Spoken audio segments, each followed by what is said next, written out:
तो आइए पहला देखते हैं, किस योजना में कृषि तथा संबंधित क्षेत्रों में औसत विकास दर सर्वाधिक रही, बताइएगा। ठीक है ना, औसत विकास दर सर्वाधिक रही सर 8वीं में। हर योजना की अपेक्षा इसमें, अब देखो पहला ही क्वेश्चन गलत ना, लेकिन योजनाओं से एक प्रश्न आपके पेपर में रहता है। मेरा आप सबसे रिक्वेस्ट है कि योजना जरूर पढ़ के जाना। एक छाया, शुरू के 3 क्वेश्चन मैक्सिमम लोग के गलत होने वाले हैं। एक छाया कठपुतली थिएटर परंपरा थेलुम बोमलता किस राज्य से संबंधित है, बताइए। महाराष्ट्र से, आंध्र प्रदेश से, कर्नाटक से या केरल से, कहां से संबंधित है? तो लल्ला याद रखना, कठपुतली थिएटर परंपरा थेलु बोम्बलता ये संबंधित है आंध्र प्रदेश से। ठीक है ना, आंध्र प्रदेश से संबंधित है। मंगल, अब ये वाला हो जाएगा। अभी मैं लेक्चर जब शुरू किया तो एक लड़का लिखा था कि सर मैं बलिया से हूं, तो बागी बलिया उत्तर प्रदेश, वीरों की धरती जवानों का देश, बागी बलिया उत्तर प्रदेश, ऐसा स्टेटमेंट बोला जाता है क्योंकि वहां से कौन बोला जाता है, बिलोंग करते हैं आपके मंगल पांडे जी। ये वही हैं जिन्होंने मारो फिरंगी का नारा दिया था, 34वीं इन्फेंट्री बैरकपुर छावनी में ये कार्य किया करते थे। अगला क्वेश्चन, भारत में प्रोजेक्ट टाइगर कब शुरू किया गया? हाल फिलहाल में जो टाइगर की जनगणना हुई थी उसमें टाइगर की संख्या 3167 बताई गई है। और टाइगर के क्षेत्र में दिया जाने वाला जो सबसे बड़ा प्राइज है उसका नाम है TX2 प्राइज। और पिछले बार का जो TX2 प्राइज है वो सत्यमंगलम टाइगर रिजर्व तमिलनाडु को दिया गया है। और टाइगर प्रोजेक्ट के बारे में बात शुरू हुई थी 1970 में, इसके ऊपर समिति बनी 1972 में और ये बन करके आई 1973 में। तो प्रोजेक्ट टाइगर 1973। वहीं अगर प्रोजेक्ट एलिफेंट की बात कर देता तो उसका आपका आंसर क्या हो जाता? 1992। प्रोजेक्ट एलिफेंट 1992, ये बात भी आप याद रखेंगे। ठीक, क्लियर है? चलिए थोड़ा तेज बढ़ा जाएगा ताकि 100 क्वेश्चन कवर किया जाएगा। 2 अक्टूबर को गांधी जी के अलावा किस और महापुरुष, ठीक है ना, का जन्मदिन है, बताइएगा। सर 2 अक्टूबर को जय जवान जय किसान का नारा देने वाले लाल बहादुर शास्त्री जी का समाधि स्थल है। ताशकंद समझौते से के संबंध में जब ये बाहर गए हुए थे उसके बाद इनका क्या हो गया था, विदेश में ही दुखद निधन हो गया था लाल बहादुर शास्त्री का। लाल बहादुर शास्त्री मूल रूप से उत्तर प्रदेश के मुगल सराय क्षेत्र से बिलोंग करते थे। भारत के ये मतलब सबसे ईमानदार प्रधानमंत्रियों में इनकी गिनती होती है। अगला पॉइंट, बद्रीनाथ स्थित है। देखिए 4 धाम है, चारों धाम आपको जो बड़े ही पवित्र माने जाते हैं हिंदू धर्मावलंबियों के बीच में। बद्रीनाथ स्थित है अलकनंदा पे। ये वही अलकनंदा है जहां पे देवप्रयाग नामक जगह पे, ये अलकनंदा जो है देवप्रयाग नामक जगह पे, अलकनंदा नाम से नदी भी है, वो किससे मिल जाती है? भागीरथी से। तो जब ये भागीरथी ठीक है ना, भागीरथी से जब मिल जाती है तो ये दोनों मिलकर के कौन सी नदी का निर्माण कर लेती हैं? गंगा नदी। ठीक है ना, तो देवप्रयाग नामक जगह पर अलकनंदा नदी और भागीरथी जब मिलती हैं तो आपके कौन सी बन जाती हैं? गंगा। बद्रीनाथ स्थित है अलकनंदा में। अगला पॉइंट, भारत रत्न दिया जाता है राष्ट्रपति के द्वारा 26 जनवरी को, या राष्ट्रपति के द्वारा 15 अगस्त को, या प्रधानमंत्री के द्वारा 26 जनवरी को, या प्रधानमंत्री के द्वारा 15 अगस्त को। सोच समझ के बताना, भारत रत्न किसके द्वारा किस तारीख को दिया जाता है? अब देखो यहां गलत करने की कोई भी हमें नहीं लगता है कि गुंजाइश आपके लिए बचती है। सर ये 26 जनवरी को दिया जाता है राष्ट्रपति महोदय के द्वारा। क्लियर है? राष्ट्रपति, देवप्रयाग, रुद्रप्रयाग और कर्णप्रयाग, हाँ ये है बिल्कुल। यूनेस्को में सी का अर्थ क्या है? अभी अभी आपने देखा था यूनेस्को ने भारत में 2 अन्य 41वां और 42वां वर्ल्ड हेरिटेज साइट भी घोषित कर दिया है। जरा बताइएगा 41वां और 42वां वर्ल्ड हेरिटेज साइट बना कौन है? एक मैं बताता हूं, एक आप बताइएगा। एक बना है वेस्ट बंगाल में शांति निकेतन, ठीक है ना, एक आपके वेस्ट बंगाल का शांति निकेतन जो है वो बना है। एक आप बताइए कौन सा बना है? 39वां 40वां तो तुम लोग को याद ही होगा कि सर एक आपके धौलावीरा बना है, धौलावीरा, और एक रामप्पा मंदिर तेलंगाना का। 41वां और 42वां कौन से बने हैं? शांति निकेतन के अलावा एक और बना है। अगर नहीं याद आ रहा है तो कुछ मंदिर आपको बता दूं, रथ मंदिर, कुछ ऐसा आप ध्यान आ रहा है? कुछ ध्यान आ रहा है? अच्छा, आपके और यूनेस्को में सी का अर्थ क्या है? आपके कल्चरल, ठीक है ना। अब ध्यान आया? अरे यार वो जो कल्चरल होयसल मंदिर, ठीक है ना, होयसल मंदिर समूह ये बना हुआ है 42वां, होयसल मंदिर समूह ये बना हुआ है, शांति निकेतन 41वां 42वां। चलिए अगले क्वेश्चन पे आएंगे। नोवाक जोकोविच एक पेशेवर टेनिस खिलाड़ी हैं, उनका संबंध किस देश से है? सोच समझ के बताइएगा। नोवाक जोकोविच, अच्छा कल आप लोग को इन्फॉर्म कर दूं, कल सुबह 8 बजे आप लोगों के लिए मैं बेस्ट 150 प्रश्न पढ़ाने वाला हूं, क्योंकि मैं लास्ट 3 मंथ आपके पेपर में कुछ ज्यादा ही पूछता है अगर लेटेस्ट में, तो लास्ट 3 मंथ के जो अभी 3 महीने बीते हैं उनके कल मैं ये सोच रहा हूं कि बेस्ट 150 पढ़ाऊंगा। तो अगर मैं ऐसा करता हूं तो कल वाले सेशन में जरूर रहिएगा। नोवाक जोकोविच सर ये सर्बिया के प्लेयर हैं, ठीक है ना, ये सर्बिया के प्लेयर हैं। अगले क्वेश्चन पे आते हैं। भारतीय संविधान में फर्स्ट पास्ट द पोस्ट, सर्वाधिक मत प्राप्त व्यक्ति की विजय का प्रावधान, मतलब जैसे चुनाव होता है, ठीक है ना, अब चुनाव में किसको विजयी घोषित किया जाएगा? तो जो व्यक्ति सर्वाधिक वोट प्राप्त करेगा वो विजयी होगा। ऐसा भारत के संविधान में किस देश के संविधान से लिया गया है? मजेदार क्वेश्चन है ना, कि भाई ये वाला जो कॉन्सेप्ट है फर्स्ट पास्ट द पोस्ट, सर्वाधिक मत प्राप्त व्यक्ति विजय, ये किस देश के संविधान से लिए? अच्छा इसमें से ईमानदारी से बताओ कितने लोग ऐसा ये वाला क्वेश्चन पहली बार देख रहे हो? वो 1 कमेंट करेंगे। जो पहली बार की एकदम फ्रेश कंटेंट है सर, एकदम नया और अलग टाइप का प्रश्न है सर, ईमानदारी से। वैसे मैं इसका एग्जाम बता दूं, इसका राइट आंसर है Britain. First past the post, ये जो थियरी है ये हम लोगों ने ब्रिटेन से ली है। ब्रिटेन से ही हम लोग सिंगल सिटीजनशिप का भी अवधारणा लिए हैं, ब्रिटेन से ही हम लोग वो राष्ट्रपति की अवधारणा भी लिए हैं, ठीक है ना लल्ला। तो इसका राइट आंसर है आपके क्या, ब्रिटेन, इंग्लैंड से, ठीक है ना। अगला पॉइंट पे आएंगे तो ये चीज हो गया। अगले पॉइंट पे आते हैं। कोर्टा जेना प्रोटोकॉल संबंधित है। अभी कोर्टा जेना प्रोटोकॉल से संबंधित आप एक बात और जान लीजिए, यह संबंधित है बायोडायवर्सिटी से, जैव विविधता से। और बायोडायवर्सिटी और जैव विविधता से याद आया, 2023 में COP28 की बैठक चल रही है, और COP28 की बैठक हो कहां रही है? UAE में, ठीक है ना, UAE में हो रही है। इसमें भारत की तरफ से प्रतिनिधित्व करने के लिए कौन गया है? प्रधानमंत्री नरेंद्र मोदी जी गए हैं। अगला, सामाजिक न्याय और अधिकारिता मंत्रालय किसके पास है? बताइएगा। सामाजिक न्याय, ये थोड़ा ओल्ड क्वेश्चन है, ठीक है ना, ये ओल्ड MCQ है, और उस ओल्ड MCQ के पास हिसाब से इसका राइट आंसर बनता है डॉक्टर वीरेंद्र कुमार। ये थोड़ा ओल्ड है, केंद्रीय मंत्रिमंडल में, फिर भी यही है। निम्नलिखित में से कौन भारत में सामुदायिक विकास के मुख्य निर्माता कहलाते हैं? कम्युनिटी डेवलपमेंट, एक्चुअली भारत में कम्युनिटी डेवलपमेंट प्रोग्राम, सामुदायिक विकास कार्यक्रम, ठीक है ना, ऐसा एक कार्यक्रम लाया गया था 1952 ईस्वी में। ये एक कार्यक्रम लाया गया था लल्ला 1952 ईस्वी में, और उस समय देश के प्रधानमंत्री हुआ करते थे जवाहरलाल नेहरू जी, इन्होंने लाया था। लेकिन मुख्य निर्माता कौन है? तो SK डे, ये ए ऑप्शन। लाने इनके सलाह पे लाए कौन? नेहरू जी। और सामुदायिक विकास कार्यक्रम जब फेल हो गया था तो इसी के एवज में नेहरू जी ने एक दिन बुलाया बलवंत राय मेहता को, और यह बोला कि यार सामुदायिक विकास कार्यक्रम मैंने गांवों के विकास के लिए लाया था, ये फेल हो चुका है, अब मैं गांव का विकास कैसे करूं? उस स्थिति में नेहरू जी के परम करीबी बलवंत राय मेहता जी ने पंचायती राज का सुझाव दिया था 3 टियर। एक साल ये कमेटी बनी रही, उसके बाद इन्होंने 3 टियर का सुझाव दिया था। तो ये पूरा है। कभी कभी आपसे पेपर में पूछता है कि सामुदायिक विकास कार्यक्रम, कम्युनिटी डेवलपमेंट प्रोग्राम किस वंश में लाया गया था? तो 1952 में। लाने वाला कौन? तो जवाहरलाल नेहरू। लेकिन उसका निर्माता कौन? तो SK डे। अगले पॉइंट पे आएंगे। बिहार बजट 2023-24 कितना का है? बताइएगा। बिहार का बजट बड़े चर्चाओं में रहा था आज से कुछ समय पहले, मैंने इसलिए पूछ लिया। और यहां से मैं आपसे कहूंगा आप लोग भारत का बजट जरा मुझे आज कमेंट बॉक्स में बताइएगा। भारत का 2023-24 का बजट आज के कमेंट बॉक्स में। ये क्वेश्चन नहीं बता पा रहे कोई बात नहीं, लेकिन जो बिहार के हैं वो तो बता दें। भारत के संविधान में पंचायतों तथा नगरपालिका से संबंधित 73वां और 74वां संवैधानिक संशोधन जब हुए, उस समय भारत का प्रधानमंत्री कौन था? एक्चुअली सर एक हुआ 23 दिसंबर को, और 74वां राज्यसभा में, और 24 दिसंबर को हुआ, मतलब पहले हुआ लोकसभा में और फिर अगले ही दिन राज्यसभा में इसे पास कर लिया गया। यह घटना घटी थी 1992 ईस्वी में। फिर इसको पंचायती राज और नगर निगम के लिए 73वां 74वां भेजा गया राष्ट्रपति के पास साइन के लिए, और 24 अप्रैल 1993 को उन्होंने साइन कर दिया था। और इन सब क्रियाकलाप के समय PV नरसिम्हा राव हुआ करते थे देश के प्रधानमंत्री, ठीक है ना, PV नरसिम्हा राव हुआ करते थे।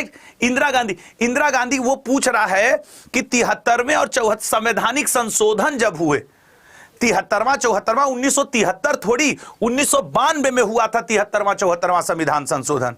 नालायक, इंदिरा गांधी को जानवी नाम की स्टूडेंट कर रही है, पागल, ठीक से पढ़ो। अगला पॉइंट, निम्नलिखित में से कृष्णा नदी की सहायक नदी कौन है? सर अभी कृष्णा नदी की सहायक नदी इसमें से कौन से है? घाट प्रभा है। घाट प्रभा, माल प्रभा, ये सब कृष्णा की सहायक है।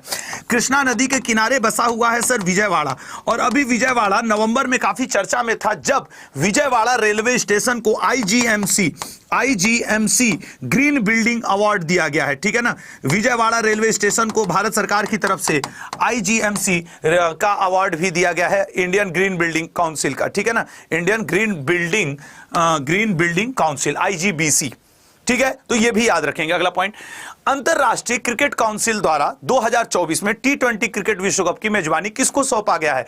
सर ये सौंपा गया है आपके अमेरिका और वेस्ट इंडीज दोनों को, ठीक है ना, अमेरिका और कैरेबियन द्वीप दोनों को मिला करके दिया गया कि भैया आप 2024 वाला T20 क्रिकेट विश्व कप करवा लीजिए।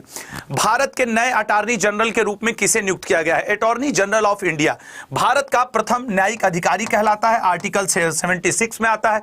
भारत के पहले अटॉर्नी जनरल MC सीतलवाड़ जी हुआ करते थे, ठीक है ना, MC सीतलवाड़ जी हुआ करते थे। और वर्तमान में कौन चल रहे हैं सर? तो आर वेंकट रमन जी। अगला, revolutionaries other story of how India won its freedom पुस्तक के लेखक कौन है? बताओ। अच्छा, ये जो क्वेश्चंस का एक श्रृंखला चल रहा है, ये जो क्वेश्चंस चल रहे हैं ठीक ठाक है ना? ऐसा तो नहीं लग रहा है ना कि सर बहुत आसान है, या ऐसा भी तो नहीं लग रहा है ना कि सर बहुत कठिन है, मतलब मॉडरेट के बीच में कहीं ना कहीं घूम रहा है। Other story of how India won its freedom, it is written by Sanjeev Sanyal. जबकि अगर यहीं पे ऐतिहासिक व्यक्तित्व की बात कर दिया जाए तो एक ऐसा ही ऐतिहासिक व्यक्तित्व है सचिंद्र सान्याल। इन्होंने भी एक किताब लिखी थी और इनकी किताब का नाम था बंदी जीवन, ठीक है ना, इनकी किताब का नाम हुआ करता था बंदी जीवन। तो ये यहां संजीव सान्याल किताब और ये इनकी किताब। जर्मनी के नए चांसलर कौन बने हैं? सर एंजेलिना मर्केल, जो कि भूतपूर्व चांसलर थी, जब से ये अपने पद से हटी हैं उसके बाद से बने हैं ओल्फ स्कोल्स जी, ठीक है ना। एंजेलिना मर्केल को यूनाइटेड नेशन की तरफ से शांति पुरस्कार दिया गया है रिफ्यूजियों को शरण देने के लिए। वैसे वर्तमान में ओल्फ स्कोल्स हैं। अगला, सी ऑप्शन सही है। विश्व में रेल मार्ग का सर्वाधिक विस्तार किस देश में है? रेल मार्ग, ठीक है ना, रेल मार्ग का सर्वाधिक विस्तार, यहां पे इसको कट कर दो, रेल मार्ग होगा, ठीक है ना। मैं यहां पे हिंदी में दोबारा लिख दे रहा हूं, रेल मार्ग का विस्तार सर्वाधिक कहां है? बताइएगा, रेल मार्ग का विस्तार। तो सर रेल मार्ग का दिए गए ऑप्शन में सर्वाधिक विस्तार अमेरिका में है। ये मत सोच लेना कि लोग जनसंख्या में बड़े हैं तो हो गया इन्हीं के पास होगा, ऐसा कुछ नहीं है, ठीक है ना, कि ऐसा कुछ हो। अगला, लोकनायक जयप्रकाश नारायण को भारत रत्न किस वर्ष दिया गया था? ये क्वेश्चन ऐसे हैं जो देख के ललचाएंगे, जिया ललचाए रहा न जाए, वो वाले आंसर हैं। ये वो हैं जो एग्जामिनेशन हॉल में सर पटकने पे मजबूर करेंगे, पढ़ के क्या आए थे, एग्जाम में क्या आया है, सच नहीं है। अब तुम ध्यान दियोगे जयप्रकाश नारायण को भारत रत्न किस वर्ष दिया गया था? सर इन्हें दिया गया था 1999 में। अब ऐसे याद रखना, 1999 में ही G20 का गठन हुआ था। अच्छा, G20 का जो वो है वसुधैव कुटुंबकम, one earth one family one future, ये किस उपनिषद से लिया गया है? बताइए किस उपनिषद से लिया गया है? तो सर महाउपनिषद, ठीक है ना, जो उसका थीम था महाउपनिषद से लिया गया है। क्लियर है? आज मैं दोपहर 1 बजे वाली क्लास में पढ़ा रहा था G20 के बारे में, तो वो भी है। अगला पॉइंट, उत्तरी गोलार्ध में सबसे बड़ा दिन कौन सा होता है? सोच समझ के बताइएगा, उत्तरी गोलार्ध में सबसे बड़ा दिन कौन सा होता है? उत्तरी गोलार्ध में, तो अगर आप नोटिस करें तो उत्तरी गोलार्ध में जो सबसे बड़ा दिन होता है वो होता है 21 जून। ये तो आसान था, ये वाला तो सब उड़ा दिए होंगे। अशोक के किस शिलालेख में मेनांत निर्णय की शिक्षा दी गई है? द टीचिंग ऑफ मेनांतन कंट्रोल हैज बीन, ओह टफ हो गया है, बी ऑप्शन 6वें में। वैसे मेनांत नियंत्रण, ठीक है ना, ये मेनांत नियंत्रण नहीं है, मन नियंत्रण है, ठीक है ना, मन नियंत्रण, सेल्फ कंट्रोल की, ठीक है ना, सेल्फ कंट्रोल की बात है। सब सोचे होंगे ये कौन सा नया शब्द आ गया, मेनांत नियंत्रण। देखो 6वें में आत्म संयम की बात किया गया है अशोक के शिलालेख में, ये बात याद रखना। 13वें में आपके 6वें में ये किया गया है। पहला और दूसरा भी इंपॉर्टेंट है। पहले में अशोक दूसरे में पशु बलि की निंदा की गई है, ठीक है ना, पशु बलि की निंदा वगैरह की गई कि भैया जानवरों वनवरों को मत मारो, इस तरीके की चीजें। और सभी मतलब अशोक के जो शिलालेख हैं उनको मुख्य रूप से जो, अभी मुझे ये एग्जैक्ट 13-14 नहीं आ रहा है, मेरे मन में चला था कि मैं 14 लिख दूं, लेकिन मैं आगे पीछे हो रहा हूं इसलिए मैं इस पे नहीं अभी बात करूंगा। हो जाता है कभी कभी लाइव पढ़ाते समय ध्यान से उतर जाता है, लेकिन खैर इसका कौन सा आंसर सही है, छठ, ठीक है, छठवां। और यहां होगा मन नियंत्रण, यहां होगा सेल्फ कंट्रोल, ठीक है ना, सेल्फ कंट्रोल। अशोक के शिलालेख तीन भाग में है, जिनको आप रॉक एडिक्ट और स्तंभ लेख, पिलर एडिक्ट और केव एडिक्ट, गुहा लेख कहते हो। गुहा लेखों की संख्या 4 है, लेकिन अभी तक अज्ञात बताई जा रही कि और भी मिल सकती हैं। स्तंभ लेखों की संख्या 7 है और इसकी संख्या 13 है आपके। और याद रखिएगा इनको लिखने में ब्राह्मी, खरोष्ठी, ग्रीक और अरमाइक लिपि का प्रयोग किया गया है, ठीक है ना। अगले पॉइंट पे आते हैं। 1757 में प्लासी के युद्ध में सिराजुद्दौला के साथ किसने विश्वासघात किया था? सर देखिए, अंग्रेजों की तरफ से लड़ने वाले अंग्रेज का नाम था रॉबर्ट क्लाइव। कभी कभी तो ये पूछ देता है अच्छा कि अंग्रेजों की तरफ से कौन लड़ा था, और सिराजुद्दौला से घात कौन किया था? दैट वाज मीर जाफर, ठीक है ना, मीर जाफर। इसमें लोग अक्सर कंफ्यूज रहते हैं, मीर जाफर मीर कासिम में। अगर आप भी कंफ्यूज रहते हैं तो मत होइएगा, ये याद रखिएगा, मीर जाफर, ठीक है। अगला पॉइंट, पटना उच्च न्यायालय की स्थापना कब की गई थी? बताइएगा, पटना उच्च न्यायालय की स्थापना कब की गई थी? हाल फिलहाल में पटना उच्च न्यायालय चर्चाओं में था जब नीतीश कुमार जी ने एक शादी और बच्चे पैदा करने को लेकर के बयान दिया था, तो वहां याचिका दी गई थी। हालांकि उस बयान पे बिहार के मुख्यमंत्री नीतीश कुमार जी ने माफी भी मांगी कि अगर किसी को खेद हो तो मुझे माफ करिएगा। उस समय ये चर्चा में आ गया, तो मैंने कहा एक बार जरा पूछ ही लिया जाए, ठीक है ना। वो बड़ा उल्टा सीधा संभवतः बयान देते, मैं तो सुना नहीं मैंने, लेकिन लोगों के मुंह से सुना कि उन्होंने कुछ उटपटांग ही बोल दिया, और बोला होगा तभी तो उनको माफी मांगने की जरूरत पड़ी, अन्यथा क्यों कोई मुख्यमंत्री माफी मांगे? उनको खुद शायद रियलाइज हुआ होगा कि भाई ऐसे नहीं बोलना चाहिए था। अगला, बिहार में प्रखंडों की संख्या, बिहार में प्रखंडों की संख्या 534 है। बिहार के मैंने जानबूझ के 4-5 क्वेश्चन डाले हैं, बहुत सारे स्टूडेंट बिहार से रहते हैं। एक स्टूडेंट ने मुझसे रिक्वेस्ट किया था कि सर 4-5 क्वेश्चन आज बिहार के करवा देना ना, ठीक है ना। तो लो तुम्हारे लिए ये 4-5 करवा दिए, और अब आ जाइए अपने पॉइंट पे, ठीक है ना। ये वाला हटाओ, ठीक है, ए 8 ऑप्शन, इसका 8 है। अगला, निम्न में से सबसे बड़ी पर्वत श्रृंखला कौन सी है? ठीक है ना, निम्न में से सबसे बड़ी पर्वत श्रृंखला कौन सी? आप बताओ इसका क्या आंसर होगा। निम्न में से सबसे बड़ी पर्वत श्रृंखला कौन सी है? सोच समझ के बताइएगा, ठीक है ना, बताइएगा। निम्न में से सबसे बड़ी पर्वत श्रृंखला कौन सी है? एंडीज। अब ये एंडीज कहां पड़ती है? सर एंडीज पर्वतमाला अर्जेंटीना, साउथ अमेरिका में एक देश है अर्जेंटीना। अर्जेंटीना 2022 फीफा विश्व कप का चैंपियन भी है, और एक देश है चिली। साउथ अमेरिका और साउथ अमेरिका में अर्जेंटीना और चिली के बॉर्डर पे पड़ती है एंडीज पर्वतमाला, ठीक है ना, एंडीज पर्वतमाला। अगला, राष्ट्रीय ग्रामीण स्वास्थ्य मिशन कब शुरू किया गया था? बताइएगा, राष्ट्रीय ग्रामीण स्वास्थ्य मिशन कब शुरू किया गया था? जनवरी में, मार्च में, अप्रैल में या फिर अगस्त में? सोच समझ के बताइएगा। तो सर यह शुरू किया गया था अप्रैल 2005 में, राष्ट्रीय ग्रामीण स्वास्थ्य मिशन। इसी समय मनरेगा की भी शुरुआत, आरटीआई भी लाया गया था, ठीक है। अगला पॉइंट, हिजरी संवत कब शुरू हुआ? देखिए सर, हिजरी संवत, शक संवत, विक्रम संवत, गुप्त संवत। तो हिजरी संवत कब शुरू हुआ और किसने शुरू किया? सर हिजरी संवत 622 में। मुगलों के समय हिजरी संवत किसने शुरू किया? याद रखना, मुगलों के समय हिजरी संवत शुरू किया था शाहजहां ने। शाहजहां ने हिजरी संवत शुरू किया, और एक उस समय चला करता था आपके इलाही संवत, जो कि अकबर ने शुरू किया था। इलाही संवत किसके द्वारा शुरू किया गया था? तो that was started by Akbar. Akbar के द्वारा शुरू किए गए इलाही संवत को बंद करके शाहजहां ने हिजरी संवत मुगल काल में चलाया था। हालांकि शाहजहां का टाइम पीरियड ये नहीं है, ये बहुत पहले से चल रहा था, लेकिन मुगल काल में पूछे तो आंसर शाहजहां होगा। भारत की तट रेखा की कुल लंबाई कितनी है? करंट अफेयर से एक चीज जान लो, तटीय मत्स्य उत्पादन में गुजरात नंबर 1 पर है। अभी वैश्विक मत्स्य बैठक और सम्मेलन गुजरात के अहमदाबाद में हुआ था। अंतरदेशीय मत्स्य उत्पादन में उत्तर प्रदेश नंबर 1 पे है। सबसे ज्यादा तट रेखा लंबाई वाला राज्य भारत में गुजरात है, और इसकी कुल जो भारत की तट रेखा की लंबाई है वो 7500 किलोमीटर है। अगला पॉइंट, लोएस पठार। पठार कई प्रकार के होते हैं, आपने चियापासा पठार, ईरान का पठार, मेसापोटामिया का पठार, मेसाटा का पठार, और आपके भारत का रूर, दक्षिण का पठार, ये सब कई पठार सुने होंगे। लोएस का पठार कहां स्थित है? तो सर चीन में स्थित है। मेघ गर्जन वायुमंडल के किस परत में होता है? मतलब समझना, वो डायरेक्टली ये पूछना चाह रहा है कि वो जो होते हैं मौसमी घटनाएं, मौसमी घटनाएं किस स्फीयर में होती हैं, किस मंडल में होती हैं? तो जो मौसमी घटनाएं होती हैं वो होती हैं क्षोभ मंडल में। अगला, 1565 में कौन सा युद्ध हुआ था? अब हम लोग तो उस समय थे नहीं, कहां से बता दें कि कौन सा युद्ध हुआ था 1565 में? तो 1565 में युद्ध हुआ था तालीकोटा का युद्ध। इस युद्ध को हम लोग अन्य किस नाम से जानते हैं? इसी को लल्ला हम लोग बनी हट्टी का युद्ध भी कहते हैं, इसी को हम लोग कृष्ण का युद्ध भी कहते हैं, इसी को हम लोग राक्षसी तांगड़ी का युद्ध भी कहते हैं। तो ये जितने हैं सब सेम नेम है, बनी हट्टी का युद्ध, कृष्ण का युद्ध, राक्षसी तांगड़ी का युद्ध, तलीकोटा का युद्ध, जो लड़ा गया था दो साम्राज्य के बीच में, एक विजयनगर साम्राज्य और एक आपके वर्ष से बहमनी साम्राज्य। और इसको जीतने वाला कौन था? बहमनी जीते थे, विजयनगर इसको हारा था। ठीक है ना।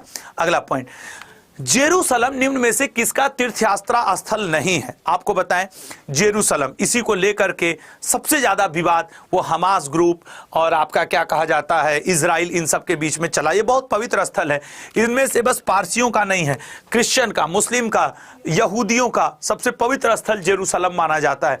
और ये एक बड़ा मुद्दा है इजराइल और हमास और अरब कंट्रीज के बीच में एक युद्ध का, जेरूसलम पे कब्जा लेकर के। ठीक है ना। अगला पॉइंट, धार्मिक कविताओं का संग्रह कुराल किस भाषा में लिखा है? बताइएगा, कुरल या कुराल किस भाषा में लिखा है? धार्मिक कविताओं का संग्रह, सोच समझ के आपको बताना है, कुरल या कुराल किस भाषा में लिखा हुआ है? ठीक है, बताइए भैया, बताइए बताइए बताइए। तो सर ये लिखा हुआ है आपके तमिल में। ठीक है ना, तमिल में। मैं 50 क्वेश्चन आपके लिए फ्रेश, फिर 50 क्वेश्चन रिवीजन, ऐसे दो पार्ट में अपने क्लास को बांट करके चलूंगा। सुभाष चंद्र बोस जी ने कांग्रेस की अध्यक्षता से कब त्यागपत्र दिया था? देखिए सर, सुभाष चंद्र बोस जी 1939 में कांग्रेस की अध्यक्षता पद से इस्तीफा दे दिए थे। इनके त्यागपत्र देने के बाद कांग्रेस का अध्यक्ष कौन बना था ये भी पूछता है। वहां पे आपको लिखना होगा डॉक्टर राजेंद्र प्रसाद जी। ठीक है ना, जो पटना में सदाकत आश्रम की स्थापना किए थे। और सुभाष चंद्र बोस जी ने इस्तीफा देने के बाद अपनी खुद की एक पार्टी बना ली थी, जिस पार्टी को कहा जाता है फॉरवर्ड ब्लॉक। ठीक है, इस पार्टी को किस नाम से जानते हैं? तो हम लोग इस पार्टी को फॉरवर्ड ब्लॉक के नाम से जानते हैं। सुभाष चंद्र बोस जी 1938 में भी कांग्रेस के अध्यक्ष थे और 1938 में कांग्रेस के ये आपके हरिपुर अधिवेशन के अध्यक्ष थे। ठीक है ना, हरिपुर अधिवेशन के अध्यक्ष थे, जो 1939 में कांग्रेस की बैठक हुई थी। वो हुई थी लल्ला आपके कहां पे? तो वो आपके हुई थी त्रिपुरी में। ठीक है ना, वो हुई थी आपके त्रिपुरी अधिवेशन, ये त्रिपुरी। तो ये सारे छोटे छोटे आपको पॉइंट याद रखने होंगे। आकार और बनावट की दृष्टि से पृथ्वी किस ग्रह के समान है?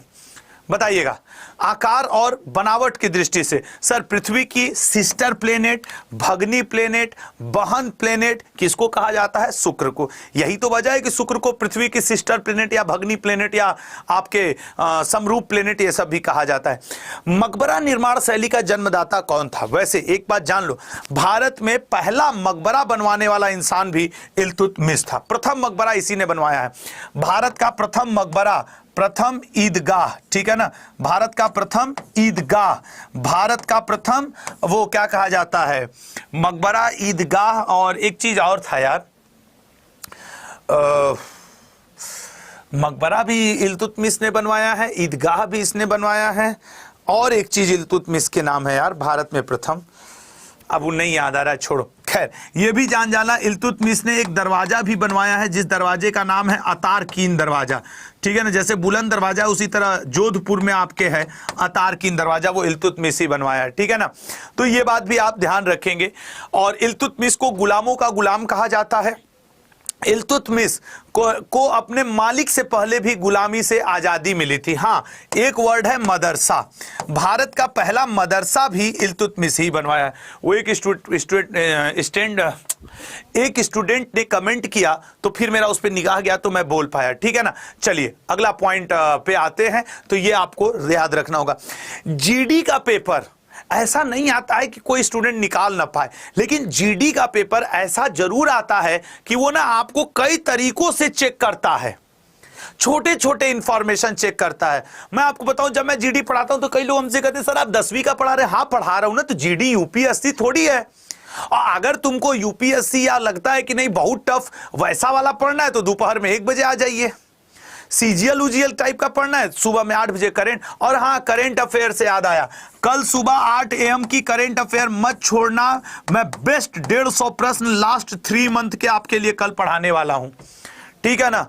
मैंने 50 आखिरी के 3 महीनों के बेस्ट प्रश्नों का आज बैठ के कलेक्शन छाटा कि यार इनमें से पूछने की बहुत संभावना है, तो वो आपको रहना है। तंजानिया का पुराना नाम टैगानिका हुआ करता था, टैगानिका हुआ करता था, जिस तरीके से श्रीलंका का प्राचीन नाम सिलोन हुआ करता था। अच्छा बताओ, रोडेशिया किसका प्राचीन नाम था, ठीक है ना, रोडेशिया। टेमासेक किसका प्राचीन नाम था, टेमासेक, ठीक है ना, टेमासेक।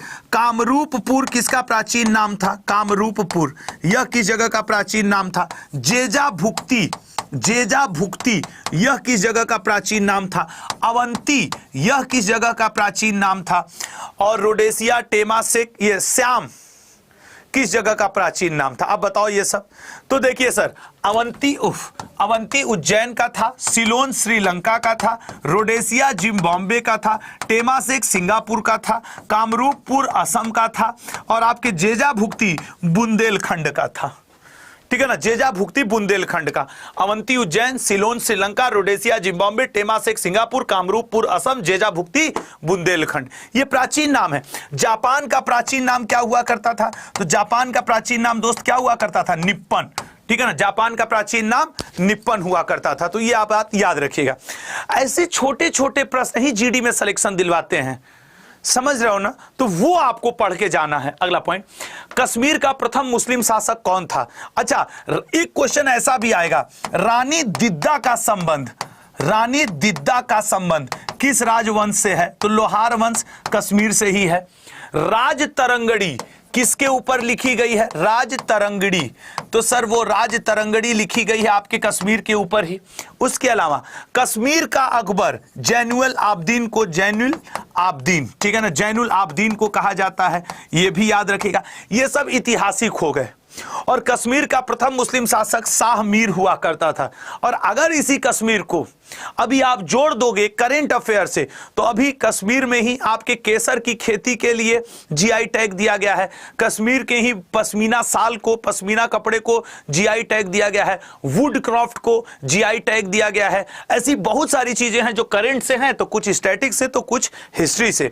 और हाँ बिल्कुल, जैनुल आबदीन। चलिए अगला पांडे, भारतीय राष्ट्रीय कांग्रेस का सूरत अधिवेशन हुआ था। थोड़ा देखो इसके ऑप्शन लंबे हैं, तो मैं स्क्रीन से हट रहा हूं, थोड़ा आप लोग इसको पढ़िए और बताइए, सोच समझ के बताइएगा। बताओ।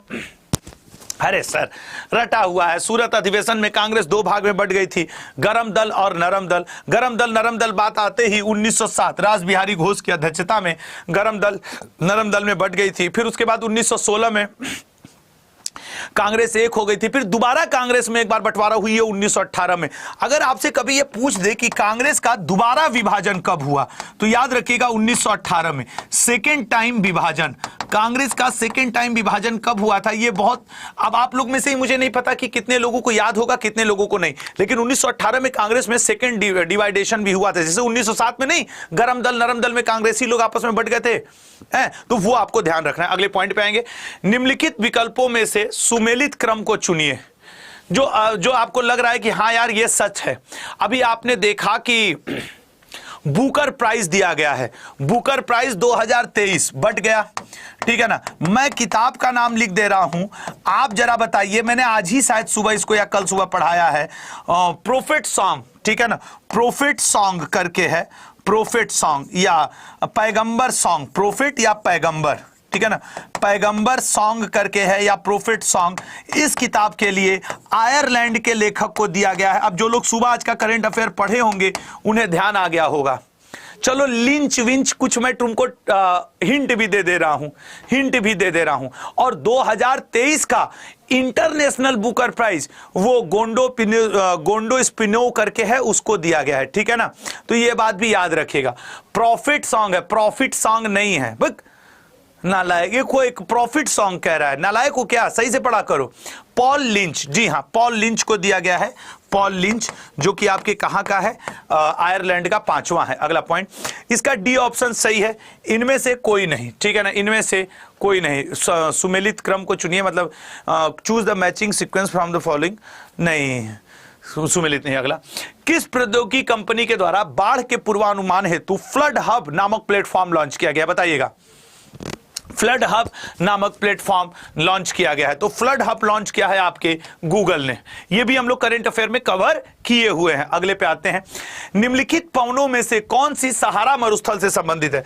पहले आप ये बताइए, ये जो अभी 50 क्वेश्चन हम लोग पढ़े, इसमें आपको फ्रेशनेस नजर आई कि हां सर मजेदार क्वेश्चन रहे ये 50, ठीक है ना? 2023-24 के लिए हाल ही में फिक्की का अध्यक्ष, सर इसको आपने आज सुबह पढ़ाया था, अनीस शाह को चुना गया है, जो कि महिंद्रा ग्रुप में 2014 में जुड़े थे और उसके बाद अब वहां से हट करके फिक्की के क्या बन रहे हैं? अध्यक्ष बन रहे हैं। शुभ्रकांत पांडा जी की ये जगह ले रहे हैं अनीस शाह जी। इस समय ये फिक्की में वरिष्ठ उपाध्यक्ष के पद पर कार्यरत थे। 50 क्वेश्चन। अब अगर 50 फ्रेश क्वेश्चन हम लोग पढ़ लिए तो 50 पुराने दोहराएंगे भी, क्योंकि मैं ये मानता हूं कि जीडी का एग्जाम हो या आईबीएसईआईओ का, यूपीएससी का एग्जाम हो या फिर मोहल्ले के कोई आंगनवाड़ी कार्यक्रम का, रिवीजन सबसे मस्ट इंपॉर्टेंट होता है, ठीक है ना? अब हम लोग आएंगे प्रीवियस ईयर। देखो फ्रेश क्वेश्चन पढ़ लिए, अब जरा सा एक बार जाते हैं प्रीवियस ईयर पे, ये देखने के लिए कि प्रीवियस ईयर के कैसे कैसे क्वेश्चन आए और आप उनसे रूबरू होंगे, वो देखते हैं कि भैया वो कैसा चला, ठीक है ना? शुरुआत किया जाए प्रीवियस ईयर। चलिए आइए लेवल 1 स्टार्ट। प्रीवियस ईयर में लेवल वाइज जाएंगे, देखते हैं कैसा लेवल है। रानी लक्ष्मीबाई को अंतिम युद्ध में, जो उनके लाइफ का अंतिम युद्ध था, उसमें किसका सामना करना पड़ा? सर ह्यू रोज, ठीक है ना? इंग्लिश मत देखिएगा, हिंदी में ह्यू रोज। अगला पॉइंट, स्वदेशी आंदोलन के प्रारंभ का तात्कालिक कारण क्या था? सर स्वदेशी आंदोलन के प्रारंभ का 1905 ईस्वी में बंगाल विभाजन, भाई यही था ना तात्कालिक कारण। अगला पॉइंट, पर्यावरण वन और जलवायु परिवर्तन मंत्रालय ने 8 जुलाई 2022 को हरियाली महोत्सव, अब ये थोड़ा पुराना हो गया है चूंकि मैंने कहा ये प्रीवियस ईयर का है, इससे तुम्हें ये अंदाजा लगेगा कि ऐसे क्वेश्चन आते हैं। फ्रेश क्वेश्चन पढ़ो और प्रीवियस पढ़ो, ये सही उपाय है ना कि आप डेली फ्रेश क्वेश्चन पहले पढ़िए, उसके बाद प्रीवियस ईयर पिछला वाला पढ़िए। तो इससे क्या होगा, आपको अंदाजा लगेगा कि आप जैसा पढ़ रहे हैं उस तरीके का टाइप आ रहा है कि नहीं, या कैसे क्वेश्चंस पेपर में आ रहे हैं। मतलब बैठक से क्वेश्चन आ रहा है, वैसे वो हुआ था वाराणसी में। सतत विकास के लिए आवश्यक है, sustainable development is essential for, आज जो आपके कल 27 तारीख को सतत परिवहन दिवस मनाया गया है। हम लोग सुबह करंट अफेयर में पढ़े हैं कि सर 27 नवंबर को सतत परिवहन दिवस मनाया गया है। और यह सतत विकास के लिए आवश्यक क्या है? सर उपयुक्त सभी, गरीबी को कम करना होगा, प्रदूषण को रोकना होगा, कंट्रोल में रहना होगा, बायोडायवर्सिटी को बचाना होगा, तभी तो आपका विकास होगा। ये ऐसे क्वेश्चन नहीं है लल्ला जो तुमको किसी किताब में किसी जगह मिलेंगे, तुम पढ़ के इनका आंसर टिक मार दोगे। ये आपकी सोच के ऊपर डिपेंड करते हैं। अगला क्वेश्चन, क्योटो प्रोटोकॉल, मैंने ये क्वेश्चन इसलिए पूछा क्योंकि यूएई में COP28 की बैठक चल रही है इस समय, तो इसलिए मैंने कहा कि भैया ये क्वेश्चन भी पूछ के देख लेते हैं। राइट आंसर इसका बनेगा जलवायु परिवर्तन। और याद रखिएगा कल सुबह की क्लास आपके लिए बहुत इंपॉर्टेंट है, क्योंकि कल सुबह मैं 150 प्रश्न आपको बेस्ट वाले छाटा हुआ हूं पूरे पिछले 3 महीने के। तो इन 150 प्रश्नों को पढ़ने के लिए आपको क्या करना होगा? सुबह सुबह आना होगा 8 बजे, करंट अफेयर जो होती है। और करंट अफेयर अभी से पढ़ो, 2-3 महीने बाद आनंद दे देगा। ब्लू कार्बन भाषा है सर, महासागरों और तटीय पारिस्थितिकी तंत्र द्वारा प्रग्रहित कार्बन, उसे ब्लू कार्बन कहा जाता है। राख का टीला निम्नलिखित में से किस नौपाषाणिक स्थल से संबंधित है? बताइएगा। राख का टीला, राख, सर राख का टीला संबंधित है संगनकल्लू से। संगनकल्लू, ये टफ था, नहीं याद होने की केस में टफ है, इसे क्या ही टफ था। निम्नलिखित में से कौन सा एक तारा पृथ्वी के सर्वाधिक समीप है? बताइएगा। पृथ्वी के सर्वाधिक समीप कौन सा है? तो पृथ्वी के सर्वाधिक समीप है सूर्य। इन ऑप्शंस में से वही सबसे नजदीक है। निम्नलिखित युग्मों में से कौन सा सही सुमेलित नहीं है? अब यहां पे नदी का नाम दिया है और उस प्रोजेक्ट का नाम दिया है, कौन सा सही सुमेलित नहीं है? तो एक ही नहीं, तवा प्रोजेक्ट तवा नदी पर है, ठीक है ना? ये तवा प्रोजेक्ट तवा नदी पर ही पड़ता है, कृष्णा पे नहीं पड़ता है। कृष्णा के ऊपर श्रीशैलम प्रोजेक्ट है, कृष्णा के ऊपर नागार्जुन प्रोजेक्ट है, तवा प्रोजेक्ट नहीं है, ठीक है ना? बाकी सब अपने से मैच्ड हैं, वेल मैच्ड हैं। अगला पॉइंट, भारत के संविधान की उद्देशिका, अभी हम लोगों ने एक दिन पहले 26 नवंबर को, जो अभी बीता है कुछ दिनों पहले, संविधान दिवस मनाया। हालांकि संविधान दिवस हम इसको कब से कहना शुरू किए हैं, तो संविधान दिवस हम इसको कहना शुरू किए 2015 से। 2015 को 2015 से पहले 26 नवंबर को हम लोग कानून दिवस के रूप में मनाते थे। इसका डी ऑप्शन संविधान सही है। भारत के संविधान की उद्देशिका जो प्रियम्बल है, संविधान का भाग है, किंतु उसके अन्य भागों से होकर उसका कोई विधिक प्रभाव नहीं है। अगला, राष्ट्रपति के उम्मीदवार के लिए क्या आवश्यक नहीं है, बताइएगा। राष्ट्रपति के उम्मीदवार के लिए क्या आवश्यक नहीं है? तो सर, पढ़ा लिखा हो ये कोई जरूरी नहीं है। ये बात सच है कि नहीं भाई? भारत में तो लोकतंत्र है, कोई भी व्यक्ति जो इन पदों की योग्यता रखता हो बन सकता है। पढ़ाई लिखाई को ऐसा थोड़ी है कि पीएचडी किया होगा वही बनेगा राष्ट्रपति। अगला, भारत के मुख्य चुनाव आयुक्त को नियुक्त किया जाता है लोकसभा द्वारा, प्रधानमंत्री द्वारा, राष्ट्रपति द्वारा या मुख्य न्यायाधीश द्वारा, बताइएगा। तो सर ये नियुक्त किया जाता है, सी ऑप्शन, राष्ट्रपति द्वारा। अगला, निम्न राज्यों में कौन ट्यूबवेल सिंचाई के क्षेत्र में सर्वोत्तम है, फर्स्ट पोजीशन पे है ट्यूबवेल की सिंचाई में? तो ट्यूबवेल के क्षेत्र में उत्तर प्रदेश, ट्यूबवेल का सबसे ज्यादा यहां सिंचाई होता है। निम्न में से कौन सा मानव विकास सूचकांक में शामिल नहीं है? ये जो मैं आपको प्रीवियस ईयर करा रहा हूं ये टफ लेवल का है, ये मत सोच, ये सबसे ज्यादा टफ लेवल का है अगर जीडी में ऐसा आ गया तो, ठीक है ना। इसका राइट आंसर बनेगा व्यक्तित्व समानता। अगला, लैपटॉप का डिफॉल्ट पॉइंटिंग डिवाइस कौन सा है? अगर ये आपसे बाय द वे नहीं बन रहा है तो ये मत सोचना कि जीडी हाथ से निकल गया, नहीं, ये सबसे टफ लेवल वाला। ऐसा आ जाएगा पेपर ना तो 8-10 नंबर से ज्यादा कट ऑफ नहीं जाएगा फिर, ठीक है ना। इंग्लिश वो आपके क्या बोलते हैं जीएस में, अन्य सब्जेक्ट की बात नहीं कर रहा हूं। भारतीय सुपर कंप्यूटर का जनक कौन कहलाता है, बताइएगा। भारतीय सुपर कंप्यूटर का जनक कौन कहलाता है? तो सर सुपर कंप्यूटर के जनक कहलाते हैं विजय भाटकर जी, ठीक है, विजय भाटकर जी। सीपीयू में एएलयू क्या होता है? RAM space, register.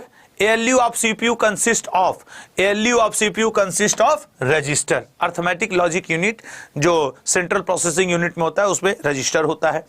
मार्च 2022 बिम्स्टेक शिखर सम्मेलन, इसका मतलब इस बार ब्रिक्स पूछ सकता है। अभी ब्रिक्स की बैठक दक्षिण अफ्रीका में हुई, क्वाड वाली बैठक जापान में हुई, G20 की बैठक इंडिया में हुई, COP28 की बैठक UAE में हुई, ऐसे आपको याद रखने हैं। और इसका राइट आंसर है श्रीलंका। अभी तो श्रीलंका से T20 की मेजबानी छीन ली गई। वर्ष 2022 में हंगरी गणराज्य, मतलब एक अपॉइंटमेंट के क्वेश्चन रहेंगे। बस मैं ये नहीं कह रहा हूं कि यही क्वेश्चन आएगा, मैं ये कहना चाह रहा हूं चूंकि ये जीडी के प्रीवियस ईयर का क्वेश्चन है, मतलब इस टाइप का क्वेश्चन आएगा। अब वो 2023 में अभी कुछ दिन पहले स्पेन के नए राष्ट्रपति बने, वो पूछ सकता है आपसे। ईडार पोर्टल किस मंत्रालय, पोर्टल ऐप, इनके क्वेश्चन रह सकते हैं। ईडार पोर्टल किस मंत्रालय द्वारा विकसित किया गया है? तो ईडार जो है वो बी ऑप्शन आपके सड़क परिवहन और राजमार्ग मंत्रालय द्वारा। अगला, दिल्ली का पहला, अब इस पे सब खुश हो गए, गजब गुरु, आज तो आसान क्वेश्चन आ गया। दिल्ली का पहला मुस्लिम शासक कौन था? Sir A option Qutubuddin Aibak था। अगले पॉइंट पे आएंगे। भारत में नालंदा विश्वविद्यालय किस राज्य में स्थित था? भारत में नालंदा विश्वविद्यालय बिहार में स्थित है, ठीक है ना, बिहार में। 25 करवा लूं उसके बाद रोक दूंगा। गुप्त राजाओं के शासनकाल के दौरान चीनी यात्री फाहयान ने भारत का दौरा किया था। सर उस समय शासक हुआ करता था चंद्रगुप्त द्वितीय, जिसे आप देवराज, देवश्री इन सब नामों से भी जानते हैं। वैशाली में विश्व का पहला गणराज्य किसके द्वारा स्थापित किया गया था? तो वैशाली में विश्व का पहला गणराज्य यह स्थापित किया गया था लिच्छवियों के द्वारा। उच्च न्यायालय के मुख्य न्यायाधीश की नियुक्ति कौन करता है? बताइएगा। हाई कोर्ट, ये सुप्रीम कोर्ट की बात नहीं है। देखिए सर, अगर उच्च न्यायालय, हाई कोर्ट की आप बात करेंगे तो संविधान के भाग 6 में इसके बारे में हमें जिक्र मिलता है। और इसका जो नियुक्ति की अगर आप बात करेंगे तो राष्ट्रपति करता है, शपथ उनको राज्यपाल दिला देते हैं। Chief justice of high court की बात कर रहा है, ठीक है ना। अच्छा, शपथ कौन दिलाएगा? तो राज्य का राज्यपाल दिला देगा उनको।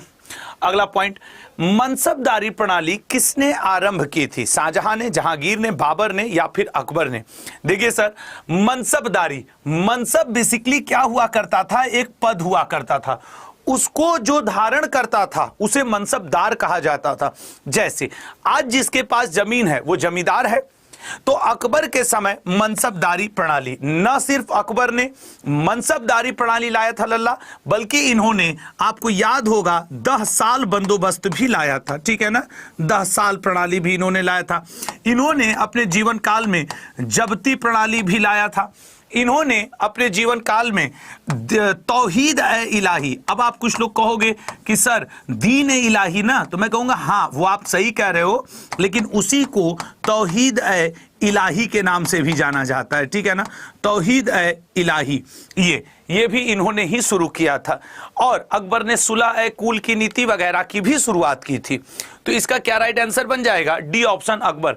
मनसबदारी प्रणाली लाने में जिस व्यक्ति का प्रमुख रूप से हाथ था वो कौन था? टोडर मल, ठीक है ना, टोडर मल का प्रमुख रूप से हाथ था। और चलिए नेक्स्ट क्वेश्चन पे जाते हैं।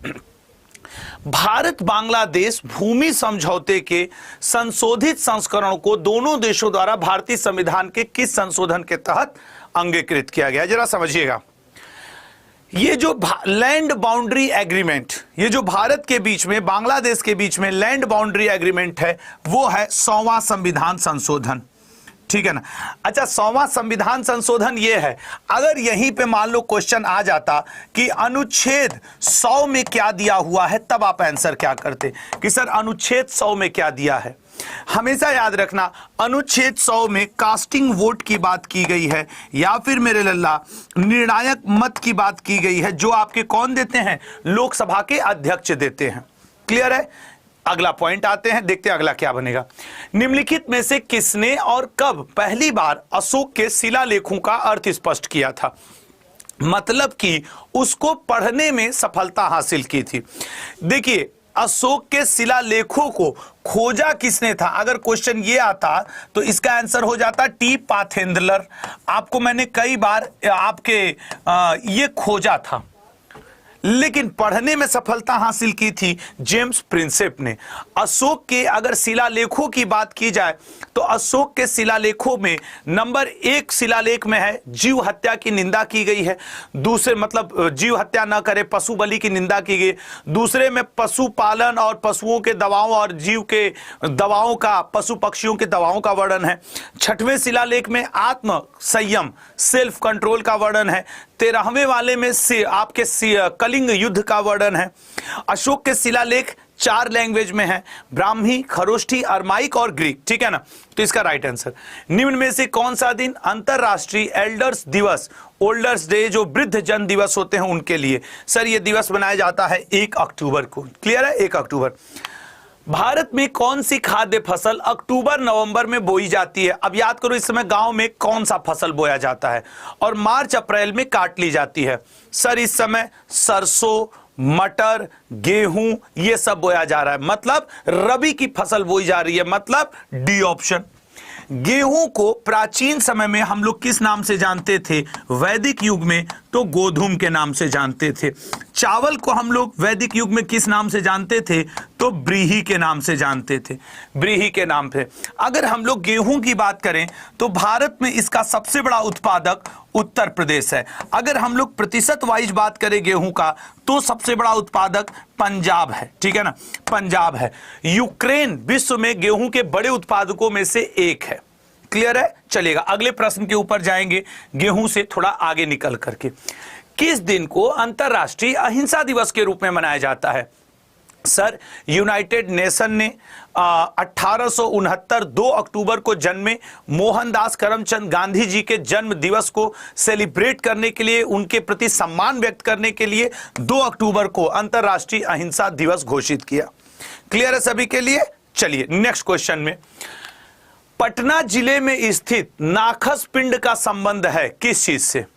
ये बहुत ऐतिहासिक जगह है नाखस पिंड, पटना जिले में स्थित नखास पिंड का संबंध है। सोच समझ के बताइएगा। बिहार में पटना जो उसकी राजधानी है, उसका संबंध किससे है सर? बी ऑप्शन, सविनय अवज्ञा आंदोलन। ये वो सविनय अवज्ञा आंदोलन है जिसे 1930 ईस्वी में गांधी जी ने शुरू किया था। पर्टिकुलर किस जगह से? तो दांडी नामक जगह से। हालांकि इन्होंने शुरू किया था दांडी, जो गुजरात में पड़ता है। भारत के संविधान में संघीय शब्द का प्रयोग कहां पर हुआ है? बताइएगा, संघीय शब्द का प्रयोग कहां पर हुआ है? सोच समझ के आंसर करो। शुरू के 50 क्वेश्चन आराम आराम से, फिर 50 क्वेश्चन रैपिड फायर के अंदाज में। तो भारत के संविधान में संघीय शब्द का प्रयोग हुआ है, संविधान में कहीं भी नहीं। फेडरल शब्द का प्रयोग कहीं भी नहीं है। कितने लोग तुक्का मार रहे थे? सही से बताओ, पहले कितने लोग तुक्का मार रहे थे? तुक्का वालों देख लो स्थिति, ठीक है ना, संघी शब्द नहीं है यार उसमें। 12 लाचा दर्रे के दोनों, ये दर्रा है जिसे आप पास कहते हैं, 12 लाचा दर्रे के दोनों किनारों पर से निकलने वाली जो जल धाराएं चंद्रा और भागा निम्न में से कौन सी नदी बनाती हैं, बताइएगा। तो सर चंद्रा और भागा चिनाब, ठीक है ना। अच्छा, इसमें एक क्वेश्चन ऐसे भी आता है, जैसे इन नदियों का प्राचीन नाम भी आपसे, वैदिक नाम भी आपसे पूछ देता है, और ये जो झेलम नदी है वो इंडिया और पाकिस्तान के बीच में कुछ हद तक बाउंड्री का भी कार्य करती है, ये भी याद रखिएगा। रावी का पुराना नाम क्या है, परुशनी, वैदिक युग में परुशनी। चेनाब का क्या है, अस्कनी, ठीक है ना, चेनाब का क्या है, अस्कनी हुआ करता है। सिंधु का आपके क्या है, सिंधु को हम लोग देखो वैदिक युग के समय सिंधु के ही नाम से बुला लिया करते थे। झेलम को हम लोग किस नाम से बुलाते हैं, बताइएगा। झेलम को परुशनी, अस्कनी, झेलम आपको बताना है। सतलज को सतुद्री, एक लोग बोल रहे हैं सर सतलज, सतलज सतुद्री है। नदीतमा आपके उसको कहते हैं सरस्वती नदी को वितस्ता, ठीक है ना, वितस्ता, वितस्ता, वितस्ता। क्लियर हुआ। चलिए अगले पॉइंट पर आएंगे। अगला पॉइंट देखते हैं। बाबूजी के उपनाम से किन्हें याद किया जाता है, बाबूजी। ऑप्शंस में बताइए बाबूजी किसे कहा जाता है। देखिए सर, बाबूजी कहा जाता है प्रसिद्ध रूप से जगजीवन राम को, ठीक है ना। श्री कृष्ण सिंह को बिहार के केसरी के रूप में भी याद कर लेते हैं।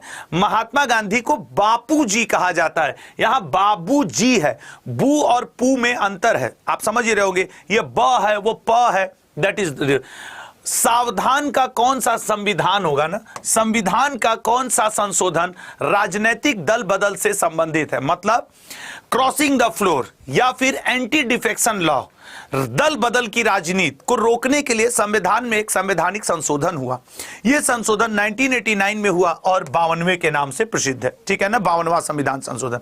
अगला, निम्नलिखित में से कौन सा पंचायती राज से संबंधित है। यह सभी को पता होगा, जब 1952 में जवाहरलाल नेहरू जी ने लाया था कम्युनिटी डेवलपमेंट प्रोग्राम। ये कम्युनिटी डेवलपमेंट प्रोग्राम फेल हो गया, तो 1957 में बलवंत राय मेहता समिति के अंडर में एक समिति बनी। उस समिति की सुझाव पे पंचायती राज आया और पंचायती राज का जनक बलवंत राय मेहता को कहा जाता है। इन्होंने 3 टियर पंचायती सिस्टम की अनुकंपा की, मतलब अनुशंसा की, और ये 3 टियर पंचायती सिस्टम प्रयोग के तौर पर, प्रायोगिक, ठीक है ना, प्रायोगिक तौर पर सबसे पहले कहां लगा था, तो प्रायोगिक तौर पे लगा था सर ये आंध्र प्रदेश में। लेकिन सही से ऑफिशियल ये कब लगा, कहां लगा, तो राजस्थान के नागौर में।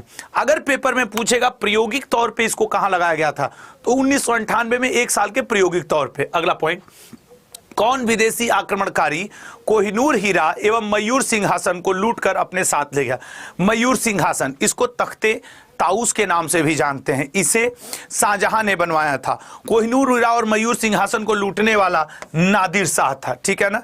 अच्छा, जल्दबाजी में कई लोग अहमद शाह अब्दाली भी टिक लगाएंगे। क्यों लगाएंगे, क्योंकि अभी वो संजय दत्त वाली पिक्चर आई थी, वो बात दिमाग में घूम रही होगी, तो कहेंगे यही टिक मार के आगे बढ़ जाते। ऐसे कैसे आगे बढ़ जाओगे भैया। आई गजनी, गौरी, ये सब लुटेरा टाइप के व्यक्ति, जितने नाम लिखे हैं चारों लुटेरा थे, खाली ये भारत को लूटना ही चाहते थे। इसको गौरी नहीं गौरी लिखो, ठीक है ना, ये लूटने के ही चक्कर में लगे रहते थे। चलिए, हाल ही में चर्चा में आए अंतिम पंघाल कौन सा खेल खेलते हैं, बताइएगा। अंतिम पंघाल जी कौन सा खेल खेलते हैं, तो अंतिम पंघाल जी खेल खेलते हैं कुश्ती, ठीक है ना। कौन सा खेल खेलते हैं, कुश्ती खेल खेलते हैं। नेक्स्ट, भारत में निम्नलिखित में से वह कौन सा वन्य जीव अभयारण्य है जहां गैंडे के संरक्षण की परियोजना चल रही है। बांदीपुर, पेरियार, काजीरंगा या गिर। सर ये परियोजना चलाई जा रही है, बच्चा बच्चा रटा होगा, काजीरंगा। जो एक सिंग वाले गैंडों का क्या माना जाता है, राइनासोर्स का आपके प्लेस भी माना जाता है, स्थानीय निवास भी माना जाता है। बांदीपुर कर्नाटक में पड़ता है, गिर गुजरात में पड़ता है, पेरियार जरा बताना कहां पड़ता है। तो चलो एक हिंट भी दे दिया, साउथ में, कुछ ऐसे भी हिंट दे दिया, केरल, तमिलनाडु, आंध्र प्रदेश, अरुणाचल, ऐसे करते हैं, ठीक है ना। अरुणाचल तो खैर कहना ही नीचे, साउथ कहने के बाद। किसी संस्था की लाभप्रदता निर्भर करती है। कोई संस्था प्रॉफिटेबल होगी यह उसके किस पर निर्भर करती है, बताइए, on the quality of process trust, on the amount of trust processed, on the speed of processing of trust, या ए और सी दोनों। हालांकि ये क्वेश्चन ऐसा है जिसके लिए आपको कुछ विशेष पढ़ने की जरूरत नहीं है, सामाजिक रूप से अवेयर लोग इसका आंसर कर देंगे, और इसका राइट आंसर है on the speed of processing of trust. आज जैसे अब हम ही लोग हम आपको बहुत अच्छा पढ़ाएंगे, लेकिन जल्दी जल्दी उसका रिजल्ट भी दे अच्छा पढ़ाएंगे 10 साल बाद पढ़ाएंगे, इसका क्या मतलब है? अगला पॉइंट, विशुद्ध रूप से संगमरमर का गुंबद इनमें से किस मुगल इमारत में सबसे पहले देखा गया था? बताइए। तो भारत में इस्लामिक परंपरा के अनुसार गुंबद जो संगमरमर का बना वो बना था आपके एतमादुद्दौला का। अगर सिर्फ बात कर देता गुंबद तो वो हुमायूं के मकबरा का बना था, सिर्फ अगर गुंबद की बात करता, लेकिन इसने बात किया पूरे के पूरे इमारत की, और अगर पूरे इमारत का बना तो पूर्ण रूप से सफेद संगमरमर से बना एतमादुद्दौला का मकबरा था, जिसे आप मिनी ताजमहल भी कहते हैं, इसे आप मिनी ताजमहल भी कहते हैं, जो आगरा में है। बनवाने वाली कौन? एतमादुद्दौला, या फिर इसका ओरिजिनल नाम हुआ करता था गियास बेग, ठीक है ना। अगर कभी पेपर में पूछे कि इसका ओरिजिनल नाम क्या था तो वो भी आप याद रखिएगा, गियास बेग था। ये नूरजहां का पिता था, ठीक है ना, नूरजहां का पिता। और नूरजहां ने ही अपने पिता की याद में क्या बनवाया था? एतमादुद्दौला का मकबरा बनवाया था। ये वही नूरजहां है जो जहांगीर की पत्नी थी। इसे नूरजहां, नूरमहल और प्रयाग ज्योति और एक और 2 नाम से और इसको बुलाया गया है। खैर, कभी याद आया तो आपको बता दूंगा। हाल ही में जारी रिपोर्ट के अनुसार निम्न में से भारत की सबसे मूल्यवान कंपनी कौन है? यह क्वेश्चन गया करंट अफेयर की तरफ। सबसे मूल्यवान कंपनी हाल फिलहाल में टीसीएस, टाटा कंसल्टेंसी सर्विसेज को बोला गया है, जिसके आप रतन टाटा जी को कई एंगल से और कई विविध रूपों में मानवता के लिए आप उनको जानते होंगे। अगला, हिमनद का पिघलना, वो जो ग्लेशियर्स नहीं होते बर्फ के बड़े बड़े चट्टान, उनको हिमनद या ग्लेशियर कहा जाता है। सागर का जल स्तर बढ़ने से जुड़ी हुई एक सामान्य घटना है। हिमनद से जुड़ी यह घटना अधिकतर कहां पाई जाती है? ग्रीनलैंड में, साउथ पोल पे, हिमालय में, या फिर नॉर्थ पोल पे? बताइएगा। तो अक्सर जो ग्लेशियर्स हैं वो कहां पिघल रहे हैं? नॉर्दर्न पोल के, उत्तरी ध्रुव के। अगला, सांची का स्तूप किसने बनवाया था? सर सांची, जो कि विश्व धरोहर स्थल भी है, आपके पड़ता है मध्य प्रदेश में, भोपाल से 40-50 किलोमीटर दूर सांची। और इसको बनवाने वाला कौन था? अशोक था। अशोक ने कई स्तूप बनवाए हैं, उनमें से एक सांची का स्तूप है। कहा जाता है कि यहाँ पे महात्मा बुद्ध के दंतावशेष, दांतों के अवशेष रखे हुए हैं। यहाँ पे बोधि वृक्ष भी लगाए हुए हैं। चलिए, आप बाई रोड भी गुजरोगे सांची से ना तो दूर पहाड़ पे दिख जाता है। अगला पॉइंट पे आते हैं। डॉल्फिन रिसर्च सेंटर की स्थापना कहां की गई? डॉल्फिन से एक बात याद रखिएगा, गंगेटिक डॉल्फिन को उत्तर प्रदेश का राजकीय जलीय जीव घोषित किया गया है। वहीं घोल मछली की प्रजाति को गुजरात राज्य का राजकीय जीव घोषित किया गया है। और डॉल्फिन रिसर्च सेंटर ये कहां पे है? पटना में पड़ता है, ठीक है ना। डॉल्फिन रिसर्च सेंटर कहां पे है? तो पटना में पड़ता है। नागार्जुन सागर बांध किस नदी पे है? सर, अर्जुन हमेशा किसके साथ रहे? कृष्ण के साथ रहे। तो नागार्जुन सागर किस पर है? कृष्णा नदी पर है। और इसी कृष्णा नदी के किनारे कौन सा शहर बसा हुआ है? विजयवाड़ा। और ये जो विजयवाड़ा है सर, इसी को इंडियन ग्रीन बिल्डिंग काउंसिल का 2023 का अवार्ड दिया गया है रेलवे स्टेशन को, ठीक है ना। तो करेंट अफेयर भी पढ़िए, हिस्ट्री भी पढ़िए और जियोग्राफी भी पढ़िए, सारी चीजों को एक साथ लेकर के चलते हैं। और कृष्णा से याद रखेंगे कृष्ण का युद्ध। कृष्ण का युद्ध कब हुआ था? सर, ये वही है ना जिसे हम बनीहट्टी का युद्ध, राक्षसी तांगड़ी का युद्ध या तालीकोटा का युद्ध कहते हैं। तब तो सर ये 1565 ईस्वी में हुआ था, विजयनगर साम्राज्य और बहमनी के बीच में, जिसमें विजयनगर जीते थे। और विजयनगर के अवशेष कहां पाए जाते हैं? हम्पी, ठीक है। अगला पॉइंट पे आएंगे और देखेंगे कि अगला पॉइंट क्या रहेगा। तो ये इसका राइट आंसर हो गया, बी ऑप्शन। भारतीय संविधान के अनुसार निम्न में से कौन सा मूल अधिकार नहीं है? बताइए, कौन सा मूल अधिकार नहीं है? सर, एक बात जान लीजिए, आपका जो ये है सूचना का अधिकार मूल अधिकार नहीं, क्योंकि शिक्षा का अधिकार तो 21A में जुड़ गया, भाषण का अधिकार 19A में है, जीवन का अधिकार ये तो सर आपके आर्टिकल 21 के अंतर्गत है। ये वाला जो एक आर्टिकल है, मैं कसम बताऊं पूरे संविधान पे ये भारी पड़ता है। पूरे संविधान पे भारी पड़ता है। अगर मुझसे कोई कभी कहे कि पूरे संविधान का एक आर्टिकल चुनो जो तुम्हें लगता है कि वो तुम्हें सरवाइव करवा देगा अच्छे से, तो मैं आर्टिकल 21 को चुन लूंगा। भाई इसमें इतने अधिकार हैं कि रोड पे तुम चलते हुए कोई बीड़ी सिगरेट नहीं पी सकता, तुमको भारत सरकार पानी, खाना, एजुकेशन सब देगी, सब इसी के अंदर घुस गया है। समझ रहे हो? जीवन जीने का अधिकार। चलिए अगले बात पे जाएंगे। सूचना का अधिकार, बेसिक फंडामेंटल राइट। ये तो 2005 में जब कांग्रेस की सरकार थी, मनमोहन सिंह जी प्राइम मिनिस्टर थे, उस समय ये आया था। भारतीय संविधान का अभिरक्षक कौन है? गार्जियन। अब सर आपका आर्टिकल 21 क्यों प्रभावित कर दे किसी भी व्यक्ति का, उस स्थिति में उसकी बचाव कौन करेगा? तो सर उसका बचाव तो एक ही आदमी कर सकता है, और वो है भारत का मुख्य न्यायाधीश, चीफ जस्टिस ऑफ इंडिया। क्योंकि सर ये क्या करेगा? आर्टिकल 32 के अंतर्गत सुप्रीम कोर्ट क्या जारी कर देती है? रीट जारी कर देती है। चलिए अगले पॉइंट पे आएंगे। ग्रीन पार्क स्टेडियम कहां पे है? मैच की तो इस समय वो दुर्गति हो रही है। आप लोग अभी लेटेस्ट वाला भारत ऑस्ट्रेलिया का T20 देखे होंगे, क्या स्थिति बनी याद है ना? जो लोग कल रात में जगे होंगे शायद देखे होंगे। 222 रन, आखिरी के 9 गेंद पे 35 रन, वो भी बन जा रहा है। क्या कर रहे हैं बात? फिर से सब वर्ल्ड कप के हार की याद दिलवा दिए। कल का मैच अगर आप देखे हो तो भारत वर्ल्ड कप में कैसे हारा था उसकी दोबारा याद कल ताजा की गई। वही ऑस्ट्रेलिया वाले धर के रगड़ दिए सब, और वही ग्लेन मैक्सवेल खड़ा था जो अफगानिस्तान के खिलाफ 201 रन मार दिया था। Green park stadium sir Kanpur में है। ग्रीन पार्क स्टेडियम कहां पे है? कानपुर में है। रोलेट एक्ट 1919 किसके काल में लागू किया गया था? लड़कियों तुम लोग तो इसको जरूर याद रखो। इसी जो 1919 ईस्वी की अगर मैं बात करूं तो गवर्नमेंट ऑफ इंडिया एक्ट 1919 के अंतर्गत क्या हुआ था? वोट देने का अधिकार, महिलाओं को वोट देने का अधिकार मिला था, राइट मिला था महिलाओं को। ठीक है ना? वोट देने का अधिकार किसको? महिला को, महिला को, ठीक है ना? महिलाओं को वोट देने का अधिकार।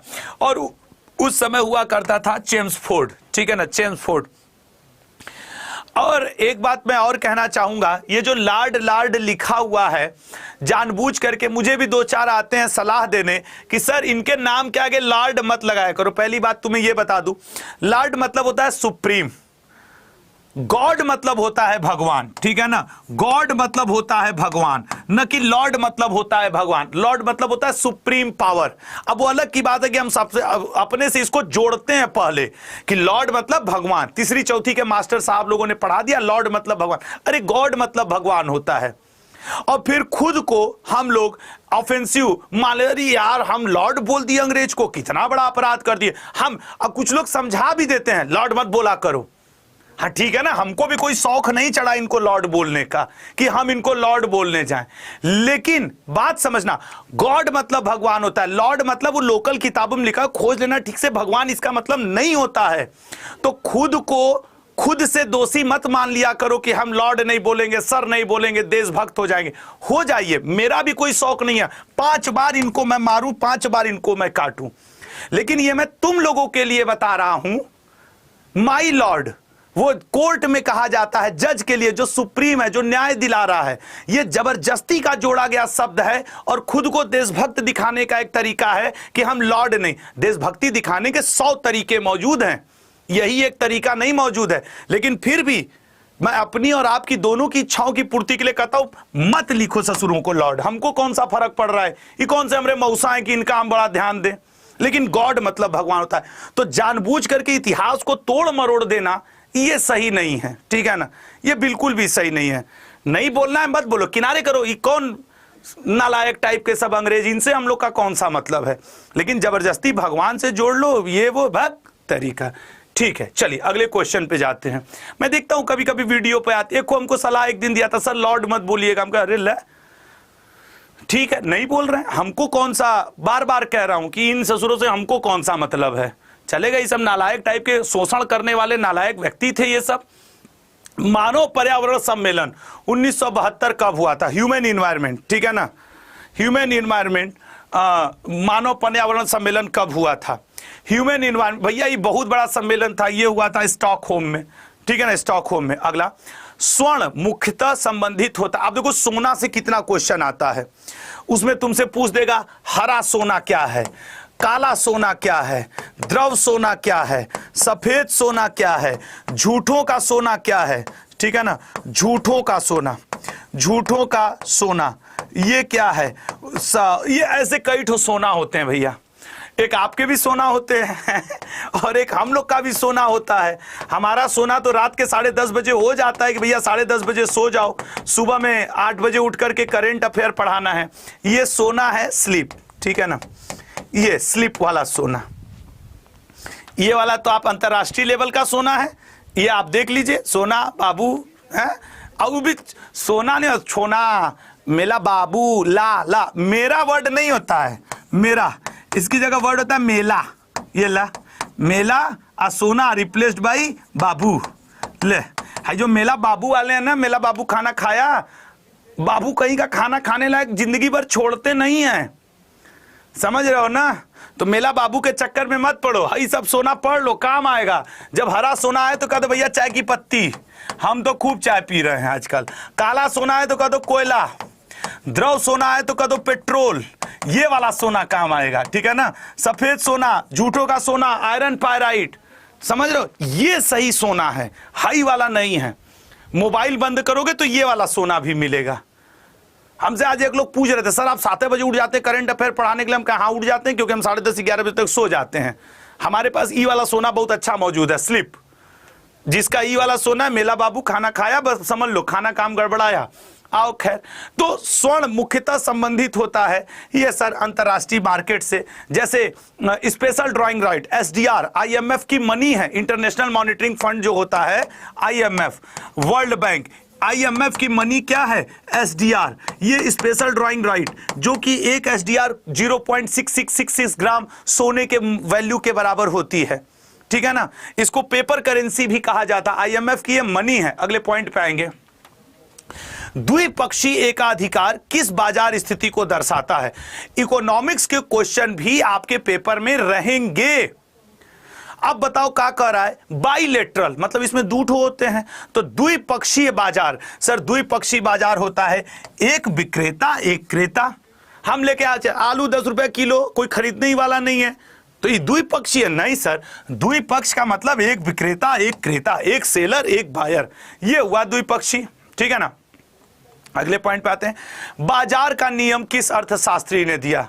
सर बाजार का नियम दिया था जेबी से। अच्छा, ऐसा एक क्वेश्चन हिस्ट्री में खूब आता है, बाजार रिफॉर्म या बाजार सुधार के लिए कौन सा शासक सर्वाधिक फेमस है? बताओ। सल्तनत काल में है, by the help of price control system, मूल्य नियंत्रण प्रणाली लगा करके उसने मार्केट रिफॉर्म किया था, और वो कोई और नहीं सर, अलाउद्दीन खिलजी हुआ करता था, ठीक है ना, अलाउद्दीन खिलजी। ये बाजार सुधार के लिए बहुत जाना गया है, ये बात भी याद रखिएगा। अगले क्वेश्चन पे आते हैं लल्ला। भारत की संविधान सभा किसके प्रस्ताव पर बनाई गई थी? सर अभी कुछ दिन पहले हम लोगों ने संविधान दिवस भी मनाया है, ठीक है ना, संविधान दिवस भी मनाया है, संविधान दिवस। साथ ही साथ सर हम लोगों के संविधान सभा की अगर हम लोग बात कर दें तो उसके उपाध्यक्ष कौन थे? तो सर उसके उपाध्यक्ष एच.सी. मुखर्जी जी हुआ करते थे, क्योंकि सर अध्यक्ष हम लोग रटे रहते हैं, डॉक्टर राजेंद्र प्रसाद, एच.सी. मुखर्जी और वी.टी. कृष्णाचारी 2 लोग हुआ करते थे, ठीक है ना। और भारतीय संविधान सभा किसके प्रस्ताव पर बनाई गई थी? वैसे तो कैबिनेट मिशन प्लान, लेकिन संविधान सभा का जो औपचारिक विचार था वो तो सर एम.एन. रॉय ने ही दे दिया था 1934 में। वो तो अंग्रेजों को अपना क्रेडिट लेना था, इस चक्कर में ससुरे कहे कैबिनेट मिशन प्लान। और संविधान सभा का एक सदस्य 10 लाख की जनसंख्या पर एक व्यक्ति हुआ करता था, मतलब भारतीय 10 लाख की जनसंख्या का रिप्रेजेंटेटर एक व्यक्ति हुआ करता था, ऐसा इसमें लिखा है, मेंशन है, जरूरत है, समझ लीजिएगा, ठीक है। तो ये बातें आपको ध्यान होनी चाहिए। चलिए अगले क्वेश्चन पे जाते हैं। राज्य का अनिवार्य तत्व निम्न में से कौन है? एक बात तुमको और बताते हैं, जब आप संविधान पढ़ते हो, संसद पढ़ते हो और विदेश के बारे में पढ़ते हो, वहां पे राज्य का तात्पर्य देश से होता है, ये बात याद रखना। अब उसको यूपी, एमपी, बिहार, कर्नाटक, अरुणाचल प्रदेश, त्रिपुरा, नागालैंड, मेघालय मत समझ लेना। तो राज्य का अनिवार्य तत्व कौन सा है? डी ऑप्शन, ये सभी, उसका क्षेत्र, उसकी गवर्नेंस, उसकी प्रभुसत्ता, ये सब उसके अनिवार्य तत्व हैं। अगला पॉइंट, निम्न में से कौन सी जनजाति ताना भगत आंदोलन के साथ जुड़ी हुई है? बताइएगा, ताना भगत आंदोलन के साथ कौन सी जनजाति जुड़ी हुई है? सोचिए, समझिए और बताइए। सर, ताना भगत आंदोलन के साथ उरांव। नेक्स्ट क्वेश्चन, नौजवान भारत सभा किसने स्थापित किया था? सर, नौजवान भारत सभा 1926 ईस्वी में स्थापित हुई थी और इसको स्थापित किया था सरदार भगत सिंह जी ने। सरदार भगत सिंह, जो कि इनके द्वारा लिखी हुई, सरदार भगत सिंह जी के द्वारा लिखी हुई किताब है why I am an atheist, मैं नास्तिक क्यों हूं। और इन्होंने ये जो नौजवान भारत सभा है, इसका आगे चल के 1928 में विलय कर दिया था हिंदुस्तान रिपब्लिकन एसोसिएशन के साथ, और एक नई पार्टी बन गई थी ये। और पंडित जी मतलब पंडित चंद्रशेखर आजाद जी मिल करके दिल्ली के फिरोज शाह कोटला में एक पार्टी बना लिए थे, हिंदुस्तान सोशलिस्ट रिपब्लिकन एसोसिएशन। अगला क्वेश्चन, बुद्ध, धम्म और संघ मिलकर क्या कहलाते हैं? सर, ये तो रटा हुआ है, त्रिरत्न कहलाते हैं, बुद्ध, धम्म और संघ। त्रिमूर्ति हिंदू धर्मावलंबियों में ब्रह्मा, विष्णु, महेश है, ठीक है ना, ब्रह्मा, विष्णु, महेश है।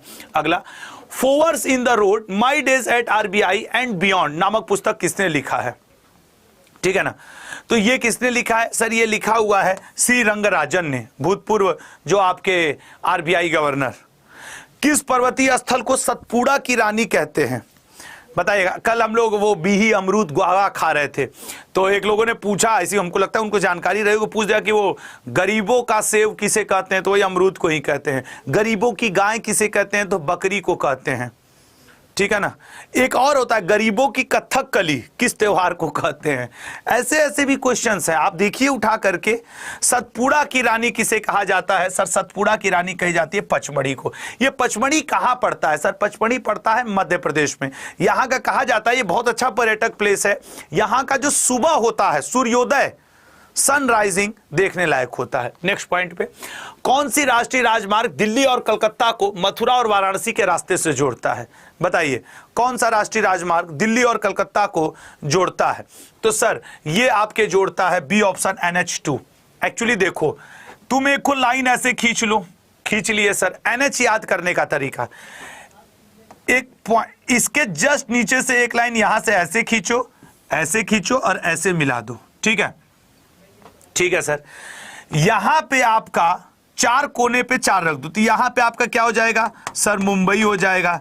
यहां पे क्या हो जाएगा सर? अगर दक्षिण, चेन्नई हो जाएगा सर, चेन्नई। यहां पे क्या हो जाएगा? कलकत्ता हो जाएगा सर। और यहां पे अगर आ जाओगे तो यहां पे दिल्ली हो जाएगा, ठीक है, दिल्ली। और ये भारत का दिल्ली से पंजाब साइड बाहर निकलो तो अमृतसर हो जाता है, बाघा बॉर्डर जिधर पड़ता है। और यहां पे आपके आगरा। खत्म आपका NH, सारा NH खत्म। ये आपके NH1 है, ये 2 है, ये 3 है, ये 4 है, ये 5 है, और ये आपके दोनों को मुंबई से कलकत्ता को मिला दो 6 है। आगरा के पास ही उत्तर प्रदेश में पड़ता है वाराणसी, वाराणसी से चेन्नई के नीचे आ जाओ कन्याकुमारी, इसको मिला दो 7 है। बस हो गया। अब कह रहा है कि कौन सा राजमार्ग दिल्ली और कलकत्ता को मथुरा और वाराणसी के रास्ते जोड़ता है? दिल्ली यहां से और कलकत्ता को, मथुरा और वाराणसी, यही कहीं पड़ रहा है मथुरा वाराणसी। दिल्ली से कलकत्ता किससे जुड़ रहा है? NH2 से जुड़ रहा है। ये रहा NH2, ठीक है ना, ये रहा NH2, ठीक है ना। अगला पॉइंट, निम्नलिखित में से किस तिथि को बिहार राज्य सरकार द्वारा मेघा दिवस मनाने के लिए निर्णय? अभी कोई मेघा लड़की नहीं है, टैलेंट की बात है। नहीं, आधे समझ मेघा के नाम से मनाया जाएगा, पल्लवी के नाम से नहीं मनाएंगे, प्रियंका के नाम से नहीं, शालिनी के नाम से नहीं, पूजा के नाम से नहीं, सपना के नाम से नहीं, सोनम के नाम से नहीं। अरे मनाएंगे ना, पहले मेघा टैलेंट के ऊपर बात है। तो मेघा दिवस मनाया जा रहा है 3 दिसंबर को, ठीक है ना। चलिए अगले क्वेश्चन पे लाते हैं। अजंता कलाकृतियां किससे संबंधित है? बताइए, अजंता कलाकृतियां किससे संबंधित हैं? बहुत सोच समझ के बताइएगा, अजंता कलाकृतियां किससे संबंधित हैं? सर, अजंता, एलोरा, ये सब जितनी है सर, ये सब संबंधित है डी ऑप्शन, गुप्त काल से। ही गुप्त काल वाले बड़े लल्लन टॉप टाइप के व्यक्ति थे। मैं बताऊं, यही हैं जिनके समय मंदिर बनाने की कला आ गई थी। ऐसे तुम लोग पढ़ते हो ना। अच्छा हमें बताओ, ये हनुमान जी किस देवता के अवतार माने जाते हैं? आप कहोगे सर शंकर जी के। राम जी किस देवता के अवतार माने जाते हैं? विष्णु जी के। भगवान श्री कृष्ण किस देवता के अवतार माने जाते हैं? विष्णु जी के। मतलब ये जो अवतारवाद का सिद्धांत है, ये भी कभी कभी आता है कि अवतारवाद का सिद्धांत किस वंश के समय सबसे अच्छे से पनपा, उसका भी आंसर गुप्त काल है। इनकी जो ऑफिशियल भाषा हुआ करती थी गुप्त वालों की, वो संस्कृत हुआ करती थी। इनके समय के चांदी के सिक्के को रुपए का कहा जाता था, सोने के सिक्के को दिनार कहा जाता था। ये गुप्तवाद। इन वंश का संस्थापक कौन था? सर श्री गुप्त था। सर रियल संस्थापक कौन था? चंद्रगुप्त प्रथम था। ऐसे छोटे छोटे न जाने कितने क्वेश्चन इसमें भरे रहते हैं इस गुप्त वंश में। भारतीय इतिहास का स्वर्णकाल कहा जाता है और डी ऑप्शन इसका करेक्ट है। हाल ही में जारी की गई वैश्विक नवाचार सूचकांक में, मतलब इनिशिएटिव, इनोवेटिव, नया नया चीजों लाने के लिए कौन सा स्थान प्राप्त हुआ है? तो सर ये ऑप्शन 40वां, ठीक है ना, 40वां। अगले क्वेश्चन पे आएंगे लल्ला। निम्न में से कौन सी ठंडी महासागरीय धारा नहीं है? देखो जल की धाराएं, सागरीय धाराएं दो प्रकार की होती है, एक ठंडी एक गर्म।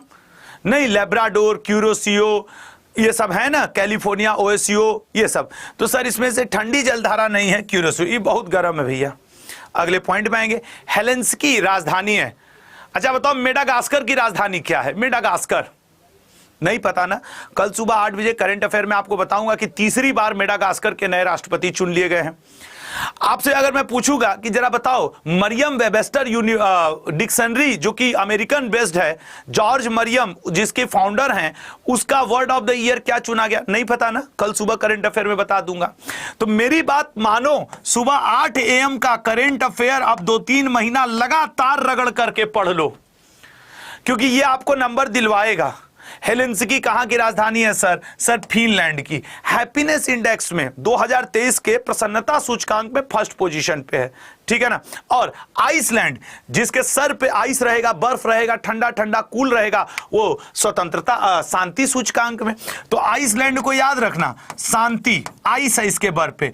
फिनलैंड फन में है तो प्रसन्नता में फर्स्ट पोजीशन पे है, ठीक है ना, प्रसन्नता में फर्स्ट पोजीशन पे, ऐसे याद रखेंगे। अगला, हाल ही में मार्कोनी पुरस्कार 2023 से किसे सम्मानित किया गया? आज डेविस कप भी हो गया। डेविस कप का विजेता कौन है बताइए? या फिर यह कौन सा संस्करण था डेविस कप? 111वां संस्करण था। ऑस्ट्रेलिया हारा है। कौन सा देश जीता है? इटली जीता है, 47 साल बाद जीता है। कल इसके बारे में सुबह 8 बजे डिटेल में बात किया जाएगा। मार्कोनी पुरस्कार जो है बी ऑप्शन, हरि बालकृष्णन। अगला, निम्नलिखित में से किसने सभी तीनों गोल में सम्मेलन में भाग लिया था? सर वो तो रटा हुआ है ना सर, डॉक्टर भीमराव अंबेडकर जी, बाबा साहेब। इनकी 7 फुट ऊंची मूर्ति अभी 2-4 दिन पहले हमारे देश के उसमें सुप्रीम कोर्ट में लगाई गई है। इनकी द्वारा रचित मूक नायक अत्यंत प्रसिद्ध और फेमस किताब है। अगला पॉइंट, तो ये हुआ इसका भी। अगला, भारत का पहला परमाणु अनुसंधान रिएक्टर कौन सा है? बताइएगा, भारत का पहला परमाणु अनुसंधान रिएक्टर कौन सा है? सोच समझ के बताना। भारत का पहला परमाणु अनुसंधान रिएक्टर, सर भारत का पहला परमाणु अनुसंधान रिएक्टर है अप्सरा। समझे अप्सरा? अगले पॉइंट पे आ जाओ। मनुष्य को चंद्रमा पर ले जाने वाला अब तक का सबसे शक्तिशाली रॉकेट स्टारशिप किस कंपनी ने बनाया? अच्छा देखो, क्वेश्चन टफ नहीं है क्योंकि आपका एग्जाम जीडी का है और जीडी के एग्जाम में आप इस तरीके की चीजें, ऐसे ही क्वेश्चंस आते हैं। बेसिकली वो 10वीं लेवल का एग्जाम है, उसको यूपीएससी समझ करके मत देने लगना, ये बात याद रखना। तो मनुष्य को चंद्रमा पर ले जाने वाला स्पेस एक्स। अगला पॉइंट, निम्न में से किसके द्वारा भारत की पहली 5G ट्रेनिंग लैब और 5G हेल्थ लॉन्च किया गया है? तो भारत की पहली 5G ट्रेनिंग लैब और 5G हेल्थ लॉन्च किया गया है, डी ऑप्शन, जी किशन रेड्डी जी के द्वारा, ठीक है ना, जी किशन रेड्डी जी के द्वारा लॉन्च किया गया है। 50वां प्रश्न, हाल ही में किसे संघ लोक सेवा आयोग के, देखो मैं पूरा science, history, polity, geography, current affair का एक पूरा कॉम्बिनेशन आपको 7 से 8 में प्रैक्टिस करवाता हूं, ठीक है ना। बताइए, हाल ही में किसे संघ लोक, भैया संघ लोक सेवा आयोग के नए अध्यक्ष बने हैं दिनेश दास जी, ठीक है, दिनेश दास जी बने हैं संघ लोक सेवा आयोग के नए अध्यक्ष। पहला क्वेश्चन, लेट्स स्टार्ट। निम्नलिखित में से कौन भारत को एक धर्मनिरपेक्ष राज्य के रूप में वर्णित करता है? कौन? मौलिक अधिकार, राज्य के नीति निदेशक तत्व या पांचवी अनुसूची। वो कौन सा है जो भारत को एक धर्मनिरपेक्ष राज्य के रूप में वर्णित करता है कि भैया भारत एक धर्मनिरपेक्ष है, सेकुलर स्टेट है। तो सेकुलर स्टेट भारत को साबित करता है संविधान की प्रस्तावना, ठीक है ना। संविधान की जो हमारे प्रस्तावना है वो हमें साबित करती है कि हम क्या हैं, संविधान की प्रस्तावना, कि हम सेकुलर स्टेट हैं। जो अगला पॉइंट आएगा, 10-10 क्वेश्चन का फॉर्मेट है। भारतीय संविधान में न्यायपालिका की स्वतंत्रता कहां से ली गई है? सोच समझ के बताइएगा। भारतीय संविधान में न्यायपालिका, सर देखिए न्यायपालिका की स्वतंत्रता, आपके स्वतंत्रता पूछा है, ठीक है ना। न्यायपालिका की स्वतंत्रता आप अमेरिका से लेंगे, ठीक है ना। सुपरमैसी स्वतंत्रता अमेरिका से लिए हुए। अगला पॉइंट, सरकार के संसदीय रूप में राज्य की वास्तविक शक्तियां में निहित होती है। अगर आप पार्लियामेंट्री सिस्टम देखें, हमारे संसद के 3 अभिन्न अंग लोकसभा, राज्यसभा और राष्ट्रपति को माना जाता है। तो अगर in real power of state आप देखें तो वो किसके हाथ में है यहाँ पे, कि सरकार के संसदीय स्वरूप में राज्य की वास्तविक शक्तियां अगर किसी के हाथ में है तो प्रधानमंत्री। भाई देखो, राष्ट्रपति को तो ये बात जग जाहिर है कि कई बिल पे ऐसे ही साइन कर देना पड़ता है। सही कह रहे हैं कि नहीं? कई ऐसे बिल होते हैं जिन पे इनको ऐसे ही साइन कर देना पड़ता है। तो फिर कहां से इनके हाथ में हम लोग नहीं कहेंगे कि सर ये शक्तियां हैं, नहीं है। तो प्रधानमंत्री के हाथ में वास्तविक शक्तियां, और इसको तो आप लोग रियल में अनुभव भी करते होंगे। निम्नलिखित में से किस भारतीय संविधान संशोधन अधिनियम में भारतीय संविधान की प्रस्तावना को संशोधन किया है? बताइएगा। प्रस्तावना को संशोधन किया गया, सर प्रस्तावना को 42वां। अब 42वां इतना लंबा चौड़ा संविधान संशोधन है कि हम इसे मिनी कॉन्स्टिट्यूशन के नाम से भी जानते हैं। अगला पॉइंट, निम्नलिखित में से किस मामले में सुप्रीम कोर्ट, ठीक है ना, निम्नलिखित में से किस मामले में सुप्रीम कोर्ट ने माना कि प्रस्तावना संविधान का हिस्सा नहीं है? माना कि प्रस्तावना संविधान का हिस्सा नहीं है। आप अब कब तक घर आप निकल रहे हैं? 8 बजे के आसपास निकलूं, कोई इशू नहीं। ठीक है, मुझसे मिलके जाइएगा, ठीक है ना, एक बार कॉल करके, ठीक है। हाँ ठीक है। निम्नलिखित में से किस मामले में सुप्रीम कोर्ट ने माना कि प्रस्तावना संविधान का हिस्सा नहीं है? सर ये माना था बेरूबारी यूनियन केस में। नेक्स्ट क्वेश्चन, भारतीय संविधान का निम्नलिखित में से कौन सा अनुच्छेद भारत के संविधान से संबंधित है? बताइएगा। भारतीय संविधान का निम्नलिखित में से कौन सा अनुच्छेद भारत की संसद के संविधान से संबंधित है? सर वो है आपके संसद। यहां पे मतलब समझे, आर्टिकल 79 में संसद के बारे में दिया है, वहीं आर्टिकल 80 और 81 में, एक में आपके राज्यसभा के बारे में दिया है, तो 81 में लोकसभा के बारे में। वो ये कहना चाह रहा है कंपोजिशन ऑफ पार्लियामेंट 70 में है, 80 में राज्यसभा का गठन है और 81 में लोकसभा का। ये वो पूछना चाह रहा था। निम्नलिखित में से 10-10 क्वेश्चन का फॉर्मेट है, आराम आराम से करिएगा। निम्नलिखित में से कौन सा अनुच्छेद राज्यों की परिषद, राज्यसभा की संरचना, सर ये तो बहुत क्लियर है, अभी अभी हम लोग बात किए थे, अनुच्छेद 80 राज्यों के परिषद के बारे में है। राज्यसभा में राज्य के प्रतिनिधियों का चुनाव, ठीक है ना, राज्यसभा में राज्य के प्रतिनिधियों का चुनाव निम्नलिखित में से किसके द्वारा किया जाता है? मुख्यमंत्री के द्वारा, राज्य विधानसभा मतलब एमएलए के द्वारा, या गवर्नर या प्रेसिडेंट? तो सर राज्य विधानसभा के सदस्यों के द्वारा। जो राज्यसभा के सांसद होते हैं उनमें ये लोग वोट करते हैं। अगला पॉइंट, राज्यों और केंद्र शासित प्रदेशों से राज्यसभा के प्रतिनिधियों की संख्या निम्नलिखित में से एक है? बताइएगा। सर वैसे तो 250 है, मैक्सिमम कितने हो सकते हैं? 250, वो ऑप्शन में मौजूद नहीं है। वर्तमान में 245 मौजूद है, और इसमें से चूंकि 250 में से 12 राष्ट्रपति महोदय मनोनीत कर देते हैं, तो ये वाला ऑप्शन फिर करेक्ट है। अगला, राष्ट्रपति द्वारा, अब वही बात आ गया कि राष्ट्रपति राज्यसभा में कितने सदस्यों को मनोनीत करते हैं? सर 12। अब ये क्वेश्चन ओल्ड हो चुका है। अब आते हैं जियोग्राफी के ऊपर। ये वाला ऐसा सेक्शन है जो आप अक्सर गलत करते रहते हैं, जियोग्राफी। उसमें भी मैं आपको बता दूं, वर्ल्ड जियोग्राफी का जो हिस्सा है वो गलत होता है। 10-10 क्वेश्चन का फॉर्मेट है। आज महीने के मतलब इस दिन में हम लोग इसी को कवर करेंगे। निम्नलिखित में से किसे पर्वतों का सागर कहा जाता है? बताइएगा। पर्वतों का सागर किसे कहा जाता है? तो पर्वतों का सागर कहा जाता है ब्रिटिश कोलंबिया को, ठीक है ना, पर्वतों का सागर, सी ऑफ माउंटेन, ब्रिटिश कोलंबिया। अगला, हिमानी झील इटास्का निम्नलिखित नदियों में से किस एक का स्रोत है? बहुत रिलैक्स होकर के लेक्चर खत्म होने के बाद में आराम से सोचना कि क्या आपको वर्ल्ड जियोग्राफी पे आपकी पकड़ है। अगर नहीं है तो अभी समय है, बना लो, क्योंकि उसमें से ज्यादा क्वेश्चन आपके आते हैं। उस वर्ल्ड जियोग्राफी के टॉपिक में से भी सबसे ज्यादा जो क्वेश्चन आता है वो आता है सोलर सिस्टम से। अगर आपका सोलर सिस्टम वाला लेक्चर कंप्लीटली पकड़ में है तो फिर देखिएगा आपको 1 से 2 नंबर हर पेपर में मिलेंगे, वर्ल्ड जियोग्राफी के किसी भी जीएस के पेपर में। निम्नलिखित में कौन सा क्षेत्रफल का आधारात्मक बृहत्तम है? आधारात्मक बृहत्तम है न्यूजीलैंड, साउदर्न आइसलैंड। अगला, निम्नलिखित में से किसे 1000 झीलों का देश कहा जाता है? सर फिनलैंड को कहा जाता है हैप्पीनेस इंडेक्स में फर्स्ट। निम्नलिखित में से कौन प्रदूषण के स्रोत बिंदु, मतलब इनसे प्रदूषण कम से कम स्रोत की वजह से नहीं होता? सर इनमें से तेल रिफाइनरी, जेट इंजन, वनाग्नि के, अरे sir D option, mixed pollutants in rain water harvest. ये स्रोत बिंदु तो नहीं है कम से कम प्रदूषण का। तेल रिफाइनरी से जो पानी उस स्रोत है, जेट इंजन से ध्वनि निकल रही ध्वनि प्रदूषण का स्रोत है। अगर एयर पॉल्यूशन फ्रॉम फॉरेस्ट, अगर आप जंगल में आग लग गया तो फिर वो है, लेकिन आपके जो रेन वाटर हार्वेस्टिंग होता है उससे थोड़ी प्रदूषण है। निम्नलिखित में से किस राज्य में साक्षरता दर सबसे अधिक है? बताइएगा, साक्षरता दर सबसे अधिक है किस राज्य में?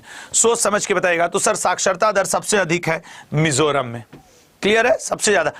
अब सर कुछ लोग सोचेंगे अरे सर साक्षरता दर तो सबसे अधिक केरल में है ना। हाँ ओवरऑल, लेकिन क्या केरल ऑप्शन में मौजूद है? और उसमें भी अगर यूनियन टेरिटरी पूछ देता तो फिर लक्षद्वीप आंसर हो जाता। और 2011 की जनगणना आपके पेपर में आपको 1 नंबर दिलवाएगी, ये बात आप याद रखिएगा, 1 नंबर आपको दिलवाएगी 2011 की जनगणना। तो इसलिए 2011 की जनगणना को आपको बहुत ध्यान से पढ़ करके जाना है, इसमें कोई चूक नहीं होनी चाहिए। अगला, सियाचिन ग्लेशियर पर विवाद किसके बीच है? सियाचिन, देखो जितने लोग लेट जुड़ रहे हो, 10-10 क्वेश्चन का ये फॉर्मेट है। सियाचिन ग्लेशियर पर विवाद किसके बीच है? सर सियाचिन ग्लेशियर विवाद इंडिया और पाकिस्तान के बीच है। तुई राइल हाइड्रो पावर प्रोजेक्ट किस राज्य में स्थित है? बार बार कह रहा हूं पल्लवी सिंह, अरे सर इतना आसान हमसे गलत हो गया, तो गलत होगा ना, क्यों नहीं गलत होगा? तो कहते हैं मैटर ऑफ कंसंट्रेशन, वो एक भी मुद्दा होता है। मिजोरम। समुद्र की चौड़ी प्रवेशिका जो आमतौर पर अवतल आकार की होती है उसे किस नाम से जाना जाता है? सर उसे आमतौर पे जो अवतल, उसे खाड़ी के नाम से जाना जाता है। पंजाब में भारी संख्या में जल प्लावन नहर हैं, वह किस नदी से जल लेते हैं? पंजाब की नहरें। सर पंजाब की नहरें मैक्सिमम सतलज नदी से जल लेती है। अब 10 क्वेश्चन जियोग्राफी के खत्म हुए। अब हम लोग एंट्री करेंगे हिस्ट्री के ऊपर, 10 क्वेश्चन हिस्ट्री के, ठीक है ना? आराम से पढ़ो यार, क्योंकि क्या जल्दबाजी तो अभी नहीं है, आराम से पढ़ते हैं एक एक चीज को समझते हुए। चलिए आइए पहले प्रश्न की तरफ जाते हैं। फ्रांसीसी क्रांति किस वर्ष हुई थी? गड़बड़ा दिए सर आप, अब लगा था आसान सा पूछ देंगे। सर 1789 ईस्वी में फ्रांसीसी क्रांति हुई थी। अच्छा, बिल ऑफ राइट्स किस देश के संविधान में एज अ फंडामेंटल राइट है? जरा बताओ, बिल ऑफ राइट्स किस देश में? ये फ्रांस से हमको याद आया, वो फ्रांस की क्रांति, अमेरिका की क्रांति, इंग्लैंड की क्रांति। तो बिल ऑफ राइट्स हमेशा याद रखना अमेरिका का है। इसी बिल ऑफ राइट्स से फंडामेंटल राइट हम लोगों ने अपने भारतीय संविधान में लिया है। आर्य समाज की शुरुआत किसने की थी? स्वामी विवेकानंद ने, राजा राममोहन राय ने, गोपाल कृष्ण। सर देखिए ये दोनों ऑप्शन में तो नहीं होंगे। अच्छा ये बात है, हाँ स्वामी दयानंद सरस्वती जी हैं आर्य समाज। अगला, बिंबिसार कहाँ का शासक था? सोच समझ के आंसर करिएगा, बिंबिसार कहाँ का शासक था? बिंबिसार जो हुआ करता था वो फाउंडर कह रहा हूं बिंबिसार, हाँ हर्यक वंश। और हर्यक वंश शासन कहां करता था? आपके मगध पे। बिंबिसार उसका पहला शासक था, ठीक है। अच्छा, बिंबिसार और बिंदुसार में मैं जब आता है तो ये क्लियर करने की कोशिश करता हूं। ये बिंदुसार जो था ये आपके मौर्य वंश का था, ठीक है ना, अशोक का पिता। बिंदुसार अशोक का पिता मौर्य वंश का था, और ये जो बिंबिसार था ये हर्यक वंश है, ठीक है ना, ये हर्यक वंश का है जिसने मगध पे हर्यक वंश की नींव रखी थी। तो there is a difference between Bimbisara और बिंदुसार। ठीक है ना। ये अशोक का पिता है जिसने आजीवक धर्म स्वीकार किया था, और ये तो हर्यक वंश का फाउंडर है, इसी के वंशज अजात शत्रु उदयन ये सब हुए हैं। अगला point, during the period of संग there was a reveal of, ठीक है ना। सांगो के काल में, सुंग होगा ना, सुंगो के काल में सुंग वंश प्रथम ब्राह्मण वंश था ये भारत का, जो कि आपके मौर्य वंश के आखिरी शासक बृहद्रथ को मारने के बाद उसका महामंत्री जो पुष्यमित्र शुंग था, उसने शुंग वंश की नींव रखी थी। और जैसा कि मैंने बोला, ये शुंग लिखा हुआ है, ये भारत का प्रथम ब्राह्मण वंश था। अगर आप प्राचीन इतिहास उठा करके देखेंगे तो ये भारत का प्रथम ब्राह्मण वंश है आपके शुंग वंश। क्लियर हुआ? तो ये शुंग, इसी शुंग वंश का फाउंडर पुष्यमित्र शुंग था, और इसी शुंग वंश के दरबार में पतंजलि रहा करते थे, जिन्होंने 2 अश्वमेघ यज्ञ कराए थे पुष्यमित्र शुंग को। और इसी पुष्यमित्र शुंग ने एक बहुत बड़ा निर्माण किया है जिसे आप भरहूत स्तूप के नाम से जानते हैं। नेक्स्ट पॉइंट, टीपू सुल्तान कहां का शासक था? टीपू सुल्तान से वो वाला क्वेश्चन याद करिए आप लोग जो कहता है कि स्वतंत्रता का वृक्ष किसने लगवाया था? टीपू सुल्तान ने। इसका 1799 में 4th कार्नेटिक युद्ध में देहांत हुआ था। इसको मारने वाले अंग्रेज का नाम था वेलेजली, और टीपू सुल्तान का राइट आंसर है मैसूर, ठीक है ना, मैसूर। अगला पॉइंट, पंजाब केसरी। अब पंजाब केसरी, बिहार केसरी, बंगाल केसरी, आंध्र केसरी। जैसे पंजाब केसरी आप कहते हैं लाला लाजपत राय को, बिहार केसरी श्री कृष्ण सिंह जी को, बंगाल केसरी आशुतोष मुखर्जी जी को, ठीक है ना। इस तरीके के हर 4-5 स्टेट के अपने अपने केसरी नाम से सुशोभित हुए हैं महान लोग, ठीक है ना। चलिएगा अगला पॉइंट, शून्य का आविष्कारक किसके द्वारा किया गया था? शून्य का आविष्कार, सर शून्य का आविष्कार आर्यभट्ट के द्वारा किया गया था, आर्यभट्ट। अगला, रामचरितमानस किसके द्वारा लिखा गया है? रामचरितमानस किसके द्वारा लिखा गया है? सोच समझ करके बताइएगा, रामचरितमानस किसके द्वारा लिखा गया है? तो सर जो रामचरितमानस है वो लिखा गया है तुलसीदास जी के माध्यम से। रामचरितमानस को हम लोग रामायण को आदि काव्य भी कहते हैं, तुलसीदास जी को आदि कवि भी कहते हैं, जबकि आपके ये महाभारत को हम लोग जय संहिता, प्राचीन नाम उसका क्या है? जय संहिता के नाम से भी बुलाते हैं। नेक्स्ट, बौद्ध साहित्य रचनाएं सामान्यतः किस भाषा में लिखी गई? देखिए सर, अगर हम बात करें वेद की तो वेद संस्कृत में लिखे गए हैं, बौद्ध ग्रंथ की बात करें तो वो पाली में लिखे गए हैं, जैन धर्म ग्रंथों की बात करें तो वो प्राकृत भाषा में लिखे गए हैं, ठीक है ना। जैन, बौद्ध, ये इनके मतलब कि समय के क्या है? लैंग्वेज है जी। जैसे आज आपके समय हिंदी चल रहा है, इंग्लिश चल रहा है, चाइनीज चल रहा है, कई लैंग्वेज है, ये आपके बौद्ध, ठीक है ना, बौद्ध। तो ये आपको ध्यान रखना होगा, बौद्ध, ठीक है ना, ये आपको ध्यान रखना होगा। 29वां क्वेश्चन, बौद्ध जैसे जैन धर्म के प्राचीन साहित्य को हम लोग पूर्व के नाम से जानते हैं, पूर्व, ये जैन धर्म के प्राचीन साहित्य हैं, ये हिंदू धर्म के प्राचीन साहित्य हैं, और बौद्ध धर्म के प्राचीन साहित्यों को, बौद्ध साहित्यों को हम लोग त्रिपिटक के नाम से जानते हैं, जिसमें आपको अच्छे से पता है विनय पिटक, सूत पिटक, अभिधम्म पिटक आते हैं। जैन ग्रंथ और कौन से हैं? अंग, उपांग, छेद सूत्र, प्रकीर्णन, ये सब आपके जैन धर्म ग्रंथों के नाम हैं। बौद्ध धर्म में आपको दीपवंश, महावंश, विनय पिटक, सूत पिटक, अभिधम्म पिटक, ये सब आते हैं आपके बौद्ध धर्म में। और हिंदू धर्म में पुराण, महापुराण, वेद, ब्राह्मण ग्रंथ, ये सारे आते हैं। भारतीय पुनर्जागरण के जनक के रूप में आप किसे जानते हैं? बताइएगा। भारतीय पुनर्जागरण 10-10 क्वेश्चन का फॉर्मेट है। अब 10 क्वेश्चन हिस्ट्री के समाप्त होंगे तो मैं अगले 10 के ऊपर मूव कर जाऊंगा। भारतीय पुनर्जागरण के जनक राजा राम मोहन राय, इनसे कोई भी पेपर हो 5-7 ही प्रश्न करता है, ये आप अच्छे से जानते हैं। वो कौन कौन से? इनका समाधि स्थल सर एवन नदी किनारे ब्रिस्टल में। राजा की उपाधि किसने दी? अकबर द्वितीय ने दी, ठीक है। सती प्रथा के लिए ये बहुत ज्यादा जाने गए। अब हम लोग शुरू करेंगे स्टैटिक जीके का स्टार्ट, 10 क्वेश्चन, ठीक है। अच्छा, ये जो 10-10 क्वेश्चन वाला जो फॉर्मेट है वो आपको कैसा लग रहा है बताइएगा। अब स्टैटिक जीके पे आते हैं। विश्व खाद्य कार्यक्रम संयुक्त राष्ट्र की खाद्य सहायता शाखा, इसका मुख्य एक बात याद रखना, एक छोटा सा ट्रिक, ऐसे कई बार आपने सुना होगा कि भारत की जितनी भी आपकी वो है भारत की कह रहा हूं, यूनाइटेड नेशन की, संयुक्त राष्ट्र संघ की खाने पीने से रिलेटेड जितनी संस्थाएं हैं सबका हेडक्वार्टर रोम में पड़ता है, रोम, ठीक है ना। और आपको एक चीज बता दें, इटली, आज करंट अफेयर में इटली का पोम्पोई जगह बहुत चर्चा में रहा। जो लोग करंट अफेयर की सुबह 8 बजे की क्लास में आते होंगे वो अच्छे से जानते होंगे सर ये क्यों चर्चा में है। विश्व में 7 अजूबे थे जो हम लोग बहुत दिनों से पढ़ते आ रहे थे, लेकिन अब आपके अंगकोर वाट मंदिर को विश्व का 8वां अजूबा घोषित किया गया।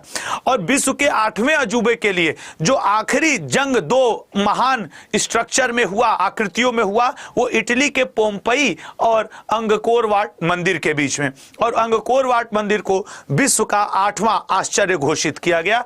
तो यह भी आपको जानना चाहिए, ठीक है ना। इटली को गौरवर्ण देश, अंगूर का देश, सुरा सुंदरियों का देश, ये सारी भी चीजें कहते हैं। इटली में एक नदी बहती है, उस नदी का नाम है पो नदी, ठीक है ना। इटली की पो नदी की तुलना हम लोग भारत की गंगा नदी से करते हैं, यह बात भी याद रखिएगा, ठीक है ना, गंगा नदी से करते हैं। इटली को यूरोप का भारत कहा जाता है, इटली को यूरोप का भारत कहा जाता है। और इटली में ही खाने पीने की सारी चीजें हैं। खाने पीने से एक बात याद आई, शायद आप लोग में से आप लोगों को न पता हो, एक बड़ी दुखद वीडियो वायरल हुई, मैंने भी उसको देखा। और सच कहूँ तो यार आप लोग से एक रिक्वेस्ट यहाँ पे करना चाहूँगा, वो ये है कि एक उत्तर प्रदेश में मिर्जापुर की एक वीडियो बड़ी वायरल हो रही है।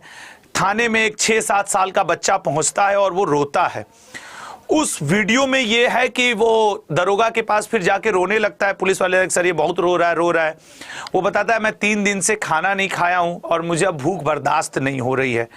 और फिर उसने बताया कि मेरे पिताजी भी नहीं। अब सोचो वो 6-7 साल का बच्चा है कि मेरे पिताजी भी नहीं है, मेरी माँ मानसिक रूप से थोड़ा मतलब विक्षिप्त हैं, वो भी 3 दिन से, मतलब उसको जब खाना दिया गया तो बोला मम्मी भी 3 दिन से नहीं खाई हैं। तो ये 3 दिन से माँ बेटे खाना नहीं खाए। मिर्जापुर में चुनार तहसील एक पड़ता है, मैं तो उसे अच्छे से उस तहसील को जानता हूँ। ऐसा एक काम किया करो, तुम लोग खाना थाली में कभी भी बर्बाद मत किया करो, किसी कीमत पे ये मत किया करो। और अगर कभी थाली में खाना छूटता है तो मेरी इस घटना को याद किया करो कि ये 6-7 साल का बच्चा थाने में जाकर के रो रहा है कि मैं 3 दिन से खाना नहीं खाया हूं। वीडियो बहुत वायरल हुई है। अब ये खाने पीने से ये क्वेश्चन रिलेटेड था तो मुझे याद आया। तो आप लोग में से कई लोग अपनी परिस्थितियां रोते हैं ना कि सर घर में पैसा नहीं है, मैं कोर्स कैसे खरीदूं, मैं कोचिंग कैसे जाऊं, मैं किताब कैसे लूं, ऐसा। और उस बच्चे का सोचो जिसके पिता नहीं है, 3 दिन से खाना नहीं खाया है। समझिएगा, भगवान ने आपको हमको जो दिया है उसके लिए उन्हें धन्यवाद करिए। हम लोग से भी बहुत बुरे बुरे कंडीशंस में लोग हैं और हम लोग से अच्छे हैं, उनको तो ठीक है किनारे करते हैं। तो अपनी परिस्थितियों में ही बेहतर करने की कोशिश करिए। कोई दूसरा नहीं आएगा आपकी परिस्थिति को बदलने के लिए। आज जब मैं ये वीडियो देखा और सुना कि जिसमें 6-7 साल का बच्चा 3 दिन, ऐसे कितने लड़के लड़की होंगे जो बेचारे खाना नहीं खाए होंगे। तो यार अपने ना मतलब थाली में खाना मत छोड़ना, अगर हो सके तो आज के बाद ये जरूर करना, ठीक है ना, किसी भी कीमत पे। और छोटे बच्चे दिखें ऐसे गरीब कंडीशन में तो उनकी मदद करना, साइकिल, बाइक, स्कूटी, कुछ भी हो आपके पास, जिससे भी आप जा रहे हो दिख रहा है आपके पास, यदि समय है 2-4 रुपए, पैसे मत देना। मैं ये भी कहूंगा नहीं, उससे भीख मांगने की प्रवृत्ति को बढ़ावा मिलता है। पैसे कैश में कभी मत देना, उनको कुछ खिलाओ, उन्हें खुशी बांटो। रैंडमली कभी अपने पिज्जा न खाने जाओ, एक डिब्बा पिज्जा का खरीद करके या दुकान पे ले जाके उस बच्चे को जो रोड पे है, गली मोहल्ले में, उनको पिज्जा खिलाओ, बहुत अच्छा लगेगा आपको भी और उन्हें भी, ठीक है ना। तो मुझे वादा करो कि एक ऐसी एक्टिविटी आप करोगे, और मैं आपको वचन देता हूं कि मैं जरूर करूंगा, मैं बहुत जल्द करूंगा। इवन तो आप देखिएगा आज 2-4 दिन के अंदर मैं ऐसी कई एक्टिविटी कर डालूंगा, और सिर्फ इन 2-4 दिनों के लिए नहीं करता हूं, आगे भी करूंगा, ठीक है, आपसे भी उम्मीद करता हूं। चलिए, भारतीय क्रिकेट कंट्रोल बोर्ड का मुख्यालय, अभी भारतीय क्रिकेट कंट्रोल बोर्ड तब चर्चा में आ गया, भारतीय क्रिकेट कंट्रोल बोर्ड तब चर्चा में आ गया जब राहुल द्रविड़ जी का विश्व कप जीतने के बाद से फ्रेंचाइजी खत्म, मतलब उनका की जो कार्यकाल था वो खत्म हो रहा था। पता चल रहा था कि वो आईपीएल में लखनऊ की तरफ से अब मेंटोरशिप या लखनऊ के कोच बनेंगे, लेकिन T20 विश्व कप तक राहुल द्रविड़ जी का कार्यकाल बढ़ा दिया गया है। मुंबई में बीसीसीआई का हेडक्वार्टर है। अगला पॉइंट, गोंड जनजाति किस राज्य में पाई जाती है? हालांकि जनसंख्या के लिहाज लिहाज से अगर देखा जाए तो गोंड जनजाति सर्वाधिक पाई जाती है, ठीक है ना। और ये मुख्य रूप से मध्य प्रदेश में, ऐसा नहीं है कि मध्य प्रदेश के अलावा ये कहीं नहीं पाई जाती, लेकिन गोंड जनजाति मध्य प्रदेश में सर्वाधिक है। अगला पॉइंट, मुंडा जनजाति किस राज्य से में पाई जाती है? अभी संताली महोत्सव, संथाल जनजातीय ग्रुप से आदरणीय राष्ट्रपति महोदया द्रौपदी मुर्मू जी संबंधित हैं, और मुंडा जनजाति ये आपके कहां पाई जाती है? झारखंड से। बहुतायत में ऐसा नहीं है कि मुंडा एक भी नहीं है मध्य प्रदेश में, लेकिन मैक्सिमम तो यहां पे। अगला, निम्नलिखित में से कौन सा त्योहार दिवाली के 5वें और अंतिम दिन मनाया जाता है? अभी जब कुछ दिन पहले दीपावली बीती थी तो बनारस में, जो उत्तर प्रदेश का वाराणसी है, जो मेरा बर्थ प्लेस है, वहां देव दीपावली बहुत अच्छी मनाई गई। 5वें दिन जो मनाया जाता है दैट इज भाई दूज। हालांकि अब इसमें कंफ्लिक्ट हो सकता है, कुछ लोग क्या 3 दिन बाद, कुछ, क्योंकि अब तो हर त्योहार 2-2 दिन पड़ रहे हैं, तो इस क्वेश्चन में तो कंफ्लिक्ट हो सकता है भाई, लोकल रीति रिवाज अलग है। निम्नलिखित में से किस हिंदू महीने में दिवाली का त्योहार मनाया जाता है? अब यहां पे जिसको हिंदू कैलेंडर ध्यान होगा वो बता देगा। अच्छा, आज 10-10 क्वेश्चन का फॉर्मेट है, 40वें क्वेश्चन के बाद मैं साइंस पे जाऊंगा, फिर मैं करंट अफेयर पे जाऊंगा। किस हिंदू महीने में दीपावली का त्योहार मनाया जाता है? B option, Kartik. ठीक है, अगला पॉइंट पे आएंगे। मीनाक्षी श्रीनिवासन ने निम्नलिखित में से, देखो ये ओल्ड क्वेश्चन है, बहुत ओल्ड है, इसका आंसर आप मत करिए, मैं बता देता हूं, भारतनाट्यम। बस आर्ट एंड कल्चर का प्रीवियस ईयर का आपके पेपर का क्वेश्चन था, तो वो मैं दिखाना चाह रहा था कि देखो ऐसे क्वेश्चन भी आते हैं। इस क्वेश्चन का आपको आंसर नहीं आ रहा है, कोई बात नहीं, इग्नोर करिए। हलीम खान निम्नलिखित में से किस शास्त्री, और हाँ, जो आप वो भारतनाट्यम, कथकली, केरल, मोहिनी अट्टम, ये सब रट के बैठे रहते हैं ना, उतना ही आर्ट एंड कल्चर से काम नहीं चलेगा, आपको उससे आगे बढ़ना पड़ेगा और इन सब को भी रटना पड़ेगा। आर्ट एंड कल्चर का टॉपिक भले आप जीडी का एग्जाम दें, एमटीएस का एग्जाम दें, वो डेप्थ में पढ़ना पड़ेगा। तो हलीम खान, सी ऑप्शन, कुचिपुड़ी। अगले पॉइंट पे आते हैं, हिकत या हिकात कहां का? सर हिकात हो, दंडी नाच हो, कूद हो, ये सब कहां का है? जम्मू कश्मीर का है, ठीक है ना। ये सब नृत्य कहां के हैं? तो जम्मू कश्मीर के। अगला, अच्छा एक बात और बता दूं कि इसके बाद हम लोग क्या करने वाले हैं, 40 क्वेश्चन के बाद साइंस के ऊपर जाएंगे, फिर 10 क्वेश्चन साइंस का, फिर 50 से 60 करंट अफेयर। सिक्किम का निम्नलिखित में से कौन सा समुदाय पारंपरिक रूप से चू फाट नामक लोक नृत्य से जुड़ा है? सर वो है लेप्चा, ठीक है ना। अगला पॉइंट, अब साइंस स्टार्ट करते हैं, ठीक है, साइंस स्टार्ट। एक बार यार जितने लोग लाइव हो कम से कम उतने लोग लाइक तो कर दीजिए, जितने लोग लाइव हैं, ठीक है। और चलिए साइंस स्टार्ट करते हैं बिना समय गवाए। 10 क्वेश्चन है, जरा आजमाओ कि तुम कितने सही करते हो। वायु दाब मापी के रीडिंग में अचानक गिरावट, ये तो क्वेश्चन अभी मैंने करवाया था एक आध दिन, अब भी गलत हो जाए तो फिर तो कोई बात ही नहीं है कि 2 दिन पहले ही पढ़ाओ फिर पूछ दो तो गायब। तो सर इसका मतलब होता है कि आज कुछ तूफानी करते हैं।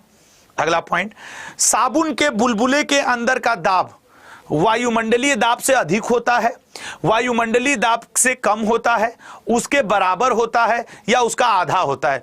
जब आप साबुन लगाते हैं तो बुलबुले आ जाते होंगे, तो उसका दाब कितना होता है? Sir A option, higher than atmospheric pressure, इसी वजह से वो जल्दी से फूट भी जाता है।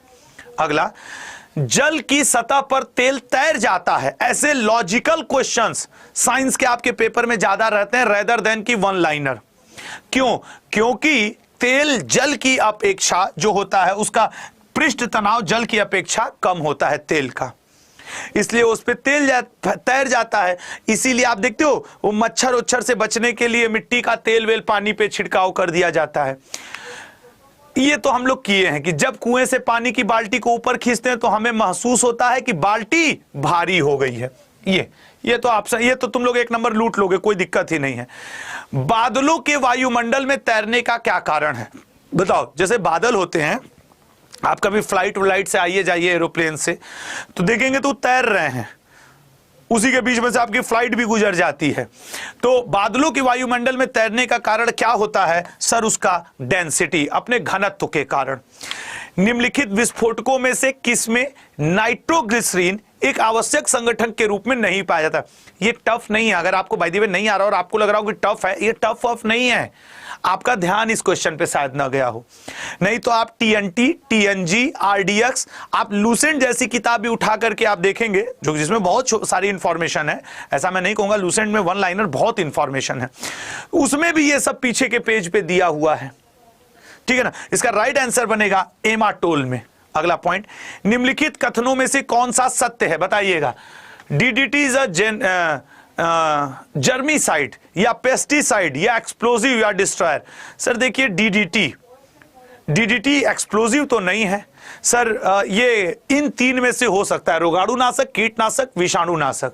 तो सर डीडीटी है आपके, आरडीएक्स इज एन एक्सप्लोजिव। कौन सा कथन सत्य नहीं है वर्ड होना चाहिए, ठीक है ना, डीडीटी। अगला पॉइंट, निम्नलिखित में से कौन सा एक आरडीएक्स का अन्य नाम है। हम लोग जानते हैं कि आरडीएक्स को इटली में T4 कहा जाता है, भारत में इसको प्लास्टिक एक्सप्लोजिव कहा जाता है और साइक्लोनाइट के नाम से भी इसे जाना जाता है। निम्नलिखित में से किस एक को विस्फोटक की तरह प्रयोग करते हैं। विस्फोटक की तरह, तो विस्फोटक की तरह प्रयोग किया जाता है नाइट्रोग्लिसरीन को। अभी 2 क्वेश्चन पहले हम लोग यही पढ़े थे। निम्नलिखित गैस युग्मों में से किसका मिश्रण खानों में अधिकतर होने वाले विस्फोट का कारण है बताइएगा। किसका मिश्रण खानों। अब 50 क्वेश्चन जब समाप्त हो जाएगा तो हम लोग अगले 10 क्वेश्चन किस पे जाएंगे, करंट अफेयर पे, क्योंकि जो ओवरऑल जीएस है वो बिना current, static, history, polity, geography इनके कंप्लीट ही नहीं होता है। इसका राइट आंसर है मीथेन और एयर के मिक्सचर की वजह से करंट अफेयर। मेरा तो अब धीरे धीरे देखो, एक तुम लोग को एक बात बता दो, जब मैंने अपना करियर शुरू किया था टीचिंग में तो मैं जीएस टीचर, प्योर जीएस, 8-10 साल प्योर जीएस ही पढ़ाया हूं। पिछले 3-4 सालों से जब से मैं अड्डा परिवार के साथ जुड़ा हूं, करंट की फील्ड में उतरा। अभी मुझे करंट अफेयर पढ़ाते हुए ज्यादा दिन नहीं हुआ है, आई होप 2 साल हुआ है, तीसरा साल अब चल रहा होगा, तीसरा ही चल रहा होगा, 2 ही साल हुआ होगा। लेकिन अब ये धीरे धीरे मेरा फेवरेट होता जा रहा है, क्योंकि इसमें क्या रहता है, एक मजेदार चीज, हिस्ट्री के बाद, फिर भी मैं कहूंगा हिस्ट्री के बाद रोज नया नया मजा आ जाता है। जबकि एक टीचर के तौर पे आप लोग YouTube देखते होंगे, मैं आपको एक बात बताऊं, आपके टच में अगर कोई YouTube टीचर हो, ईमानदारी से उससे पूछना कि सबसे ज्यादा मेहनत वाला सब्जेक्ट कौन है, तो यही है। रोज आपको क्वेश्चन खोजने पड़ेंगे, रोज उसके ऑप्शन बनाने पड़ेंगे, और ये ऐसा भी नहीं है कि इतिहास भूगोल की तरह या मैथमेटिक्स के फार्मूले या रीजनिंग के कॉन्सेप्ट की तरह कि आपको तय हो जाके यही बताना है। जब तक आप खुद नहीं पढ़ोगे तब तक आप करंट अफेयर नहीं पढ़ा सकते हो। तो हो सकता है मेरी सोच गलत हो, लेकिन शायद आप लोग सहमत होंगे कि करंट अफेयर में सबसे ज्यादा मेहनत लगती है। एज अ टीचर, जो मेरा YouTube का अपना एक अनुभव है करंट अफेयर, अभी तुम लोग को पढ़ा लूंगा ना, जाके पागलों की तरह 10 वेबसाइट खोजूंगा, कौन सा क्वेश्चन आया, इसमें ऑप्शन क्या रखूं, मैं खुद उसको पढ़ूंगा। अब हमको क्या पता कि आज मोदी जी कौन योजना ला देंगे, तो खुद भी पढ़ना पड़ेगा, ठीक है ना। चलिए, करंट अफेयर। सेलसेट साउलो को संयुक्त राष्ट्र मौसम एजेंसी की पहली महिला या 3-4 महीने पहले नियुक्त हुई हैं। प्रमुख चुना गया, वे किस देश से संबंधित है। सर अर्जेंटीना से, ये फुटबॉल चैंपियन भी है 2022 का। रज्जब तैयब एर्दोगान को निम्न में से किस देश के राष्ट्रपति के रूप में चुना गया है बताइएगा। किस देश के राष्ट्रपति के रूप में। अब देखो ये 4 महीना पुराने क्वेश्चन है, अब पूछेगा तो 8 से 10 महीने आपके पेपर में पुराना। सर ये तुर्की का अपना नया नाम तुर्की हो गया है। 2 जून को निम्न में से किस राज्य का स्थापना दिवस, ठीक है ना, डी ऑप्शन तेलंगाना। अच्छा, एक दिन मैं पढ़ा रहा था कल या परसों क्लास, तो उसमें मैंने 9 नवंबर को बता दिया था उसका क्या कहा जाता है राजस्थान का, जबकि वो उत्तराखंड होगा ना। मुझे एक स्टूडेंट ने बोला कि सर शायद आपसे ह्यूमन मिस्टेक कभी कभी हो जाता है, मेरे मुंह से राजस्थान का स्थापना दिवस निकल गया, जबकि वो उत्तराखंड वगैरह का है, राजस्थान का तो उस दिन नहीं है, ठीक है ना। तो ये बात याद रखेंगे। किस राज्य सरकार ने हाल ही में आजादी का अमृत महोत्सव के तहत आई या मां पर्यटन नीति को दिया है। देखो आई वर्ड जो है ये महाराष्ट्र में खूब बोला जाता है, मां के लिए जो प्रयोग किया गया शब्द है दैट इज आई, ठीक है ना। तो आई वर्ड, एक सेकेंड, हाँ पापा मैं आपको कॉल करता हूं, बस 5-7 मिनट रुक, मतलब 15-20 मिनट रुक जाइए, मैं कॉल कर रहा हूं आपको। देखो यार, दुनिया में सबका फोन उन टाल दिया करो, मम्मी पापा का मत टाला करो, उनको आपकी बहुत जरूरत रहती है। एनी टाइम सबका फोन काट दो, मम्मी पापा का नहीं कटना चाहिए, परिस्थिति कुछ भी हो। टाटा कंसल्टेंसी सर्विसेज के नए सीईओ के रूप में किसे नियुक्त किया गया है। के कृतिवासन, शिव प्रताप, सर रटा हुआ है के कृतिवासन, ठीक है ना, के कृतिवासन। उत्तराखंड में उत्तर काशी हिमालयी क्षेत्र, आजकल उत्तराखंड वो सिल्कियारा टनल की वजह से बड़ा चर्चा में है। वो 41 जो आपके श्रमिक लोग हैं उनको निकाला गया है सुरक्षित। पता चला कि वो अंदर बैठ के वीडियो बना रहे थे, अब पूरी दुनिया वीडियो देख रही थी कि ये बेचारे निकलेंगे कैसे। तो एक मीडिया वाले ने दिखाया है कि ये बड़े आनंद से बैठ करके वीडियो बना रहे थे। अच्छी चीज है, एंजॉय कर, बेचारे 17-18 दिन बाद निकले जीवन और उसके जीने की लालसा को लेकर के। तो ये बहुत अच्छी बात है कि सभी जो श्रमिक हैं वो सुरक्षित बाहर निकाले गए। इसकी जितनी सराहना की जाए भारत सरकार की, उत्तराखंड सरकार की मतलब बड़ कम होगी। ये एक अच्छा अनुभव रहा। रिंग साइट नामक पुस्तक किसके द्वारा लिखी गई है? रिंग साइट जो लिखी गई है शशि थरूर जी के द्वारा लिखी गई है, ठीक है ना, शशि थरूर जी के द्वारा लिखी गई है। अगले पॉइंट पे आएंगे, ठीक है ना, अगले पॉइंट पे आएंगे और फिर देखते हैं कि अगला पॉइंट क्या है, ठीक है ना। अगले पॉइंट पे आएंगे, ये नमो शेतकारी महासम्मान नामक योजना निम्न में से किस राज्य की है? सर हम रट गए हैं, ये महाराष्ट्र की है। करेंट अफेयर में ये थोड़ी कहना है, कुछ क्वेश्चंस में, सब में नहीं कि हम रटे नहीं, रटे हैं, हमको याद है। 60 क्वेश्चन के बाद जरा सुनिएगा, निम्न में से किस राज्य से अभी हाल ही में अग्नि-1 बैलिस्टिक मिसाइल का सफल परीक्षण किया गया है? अग्नि-1 बैलिस्टिक मिसाइल का ओडिशा में सफल परीक्षण किया गया है।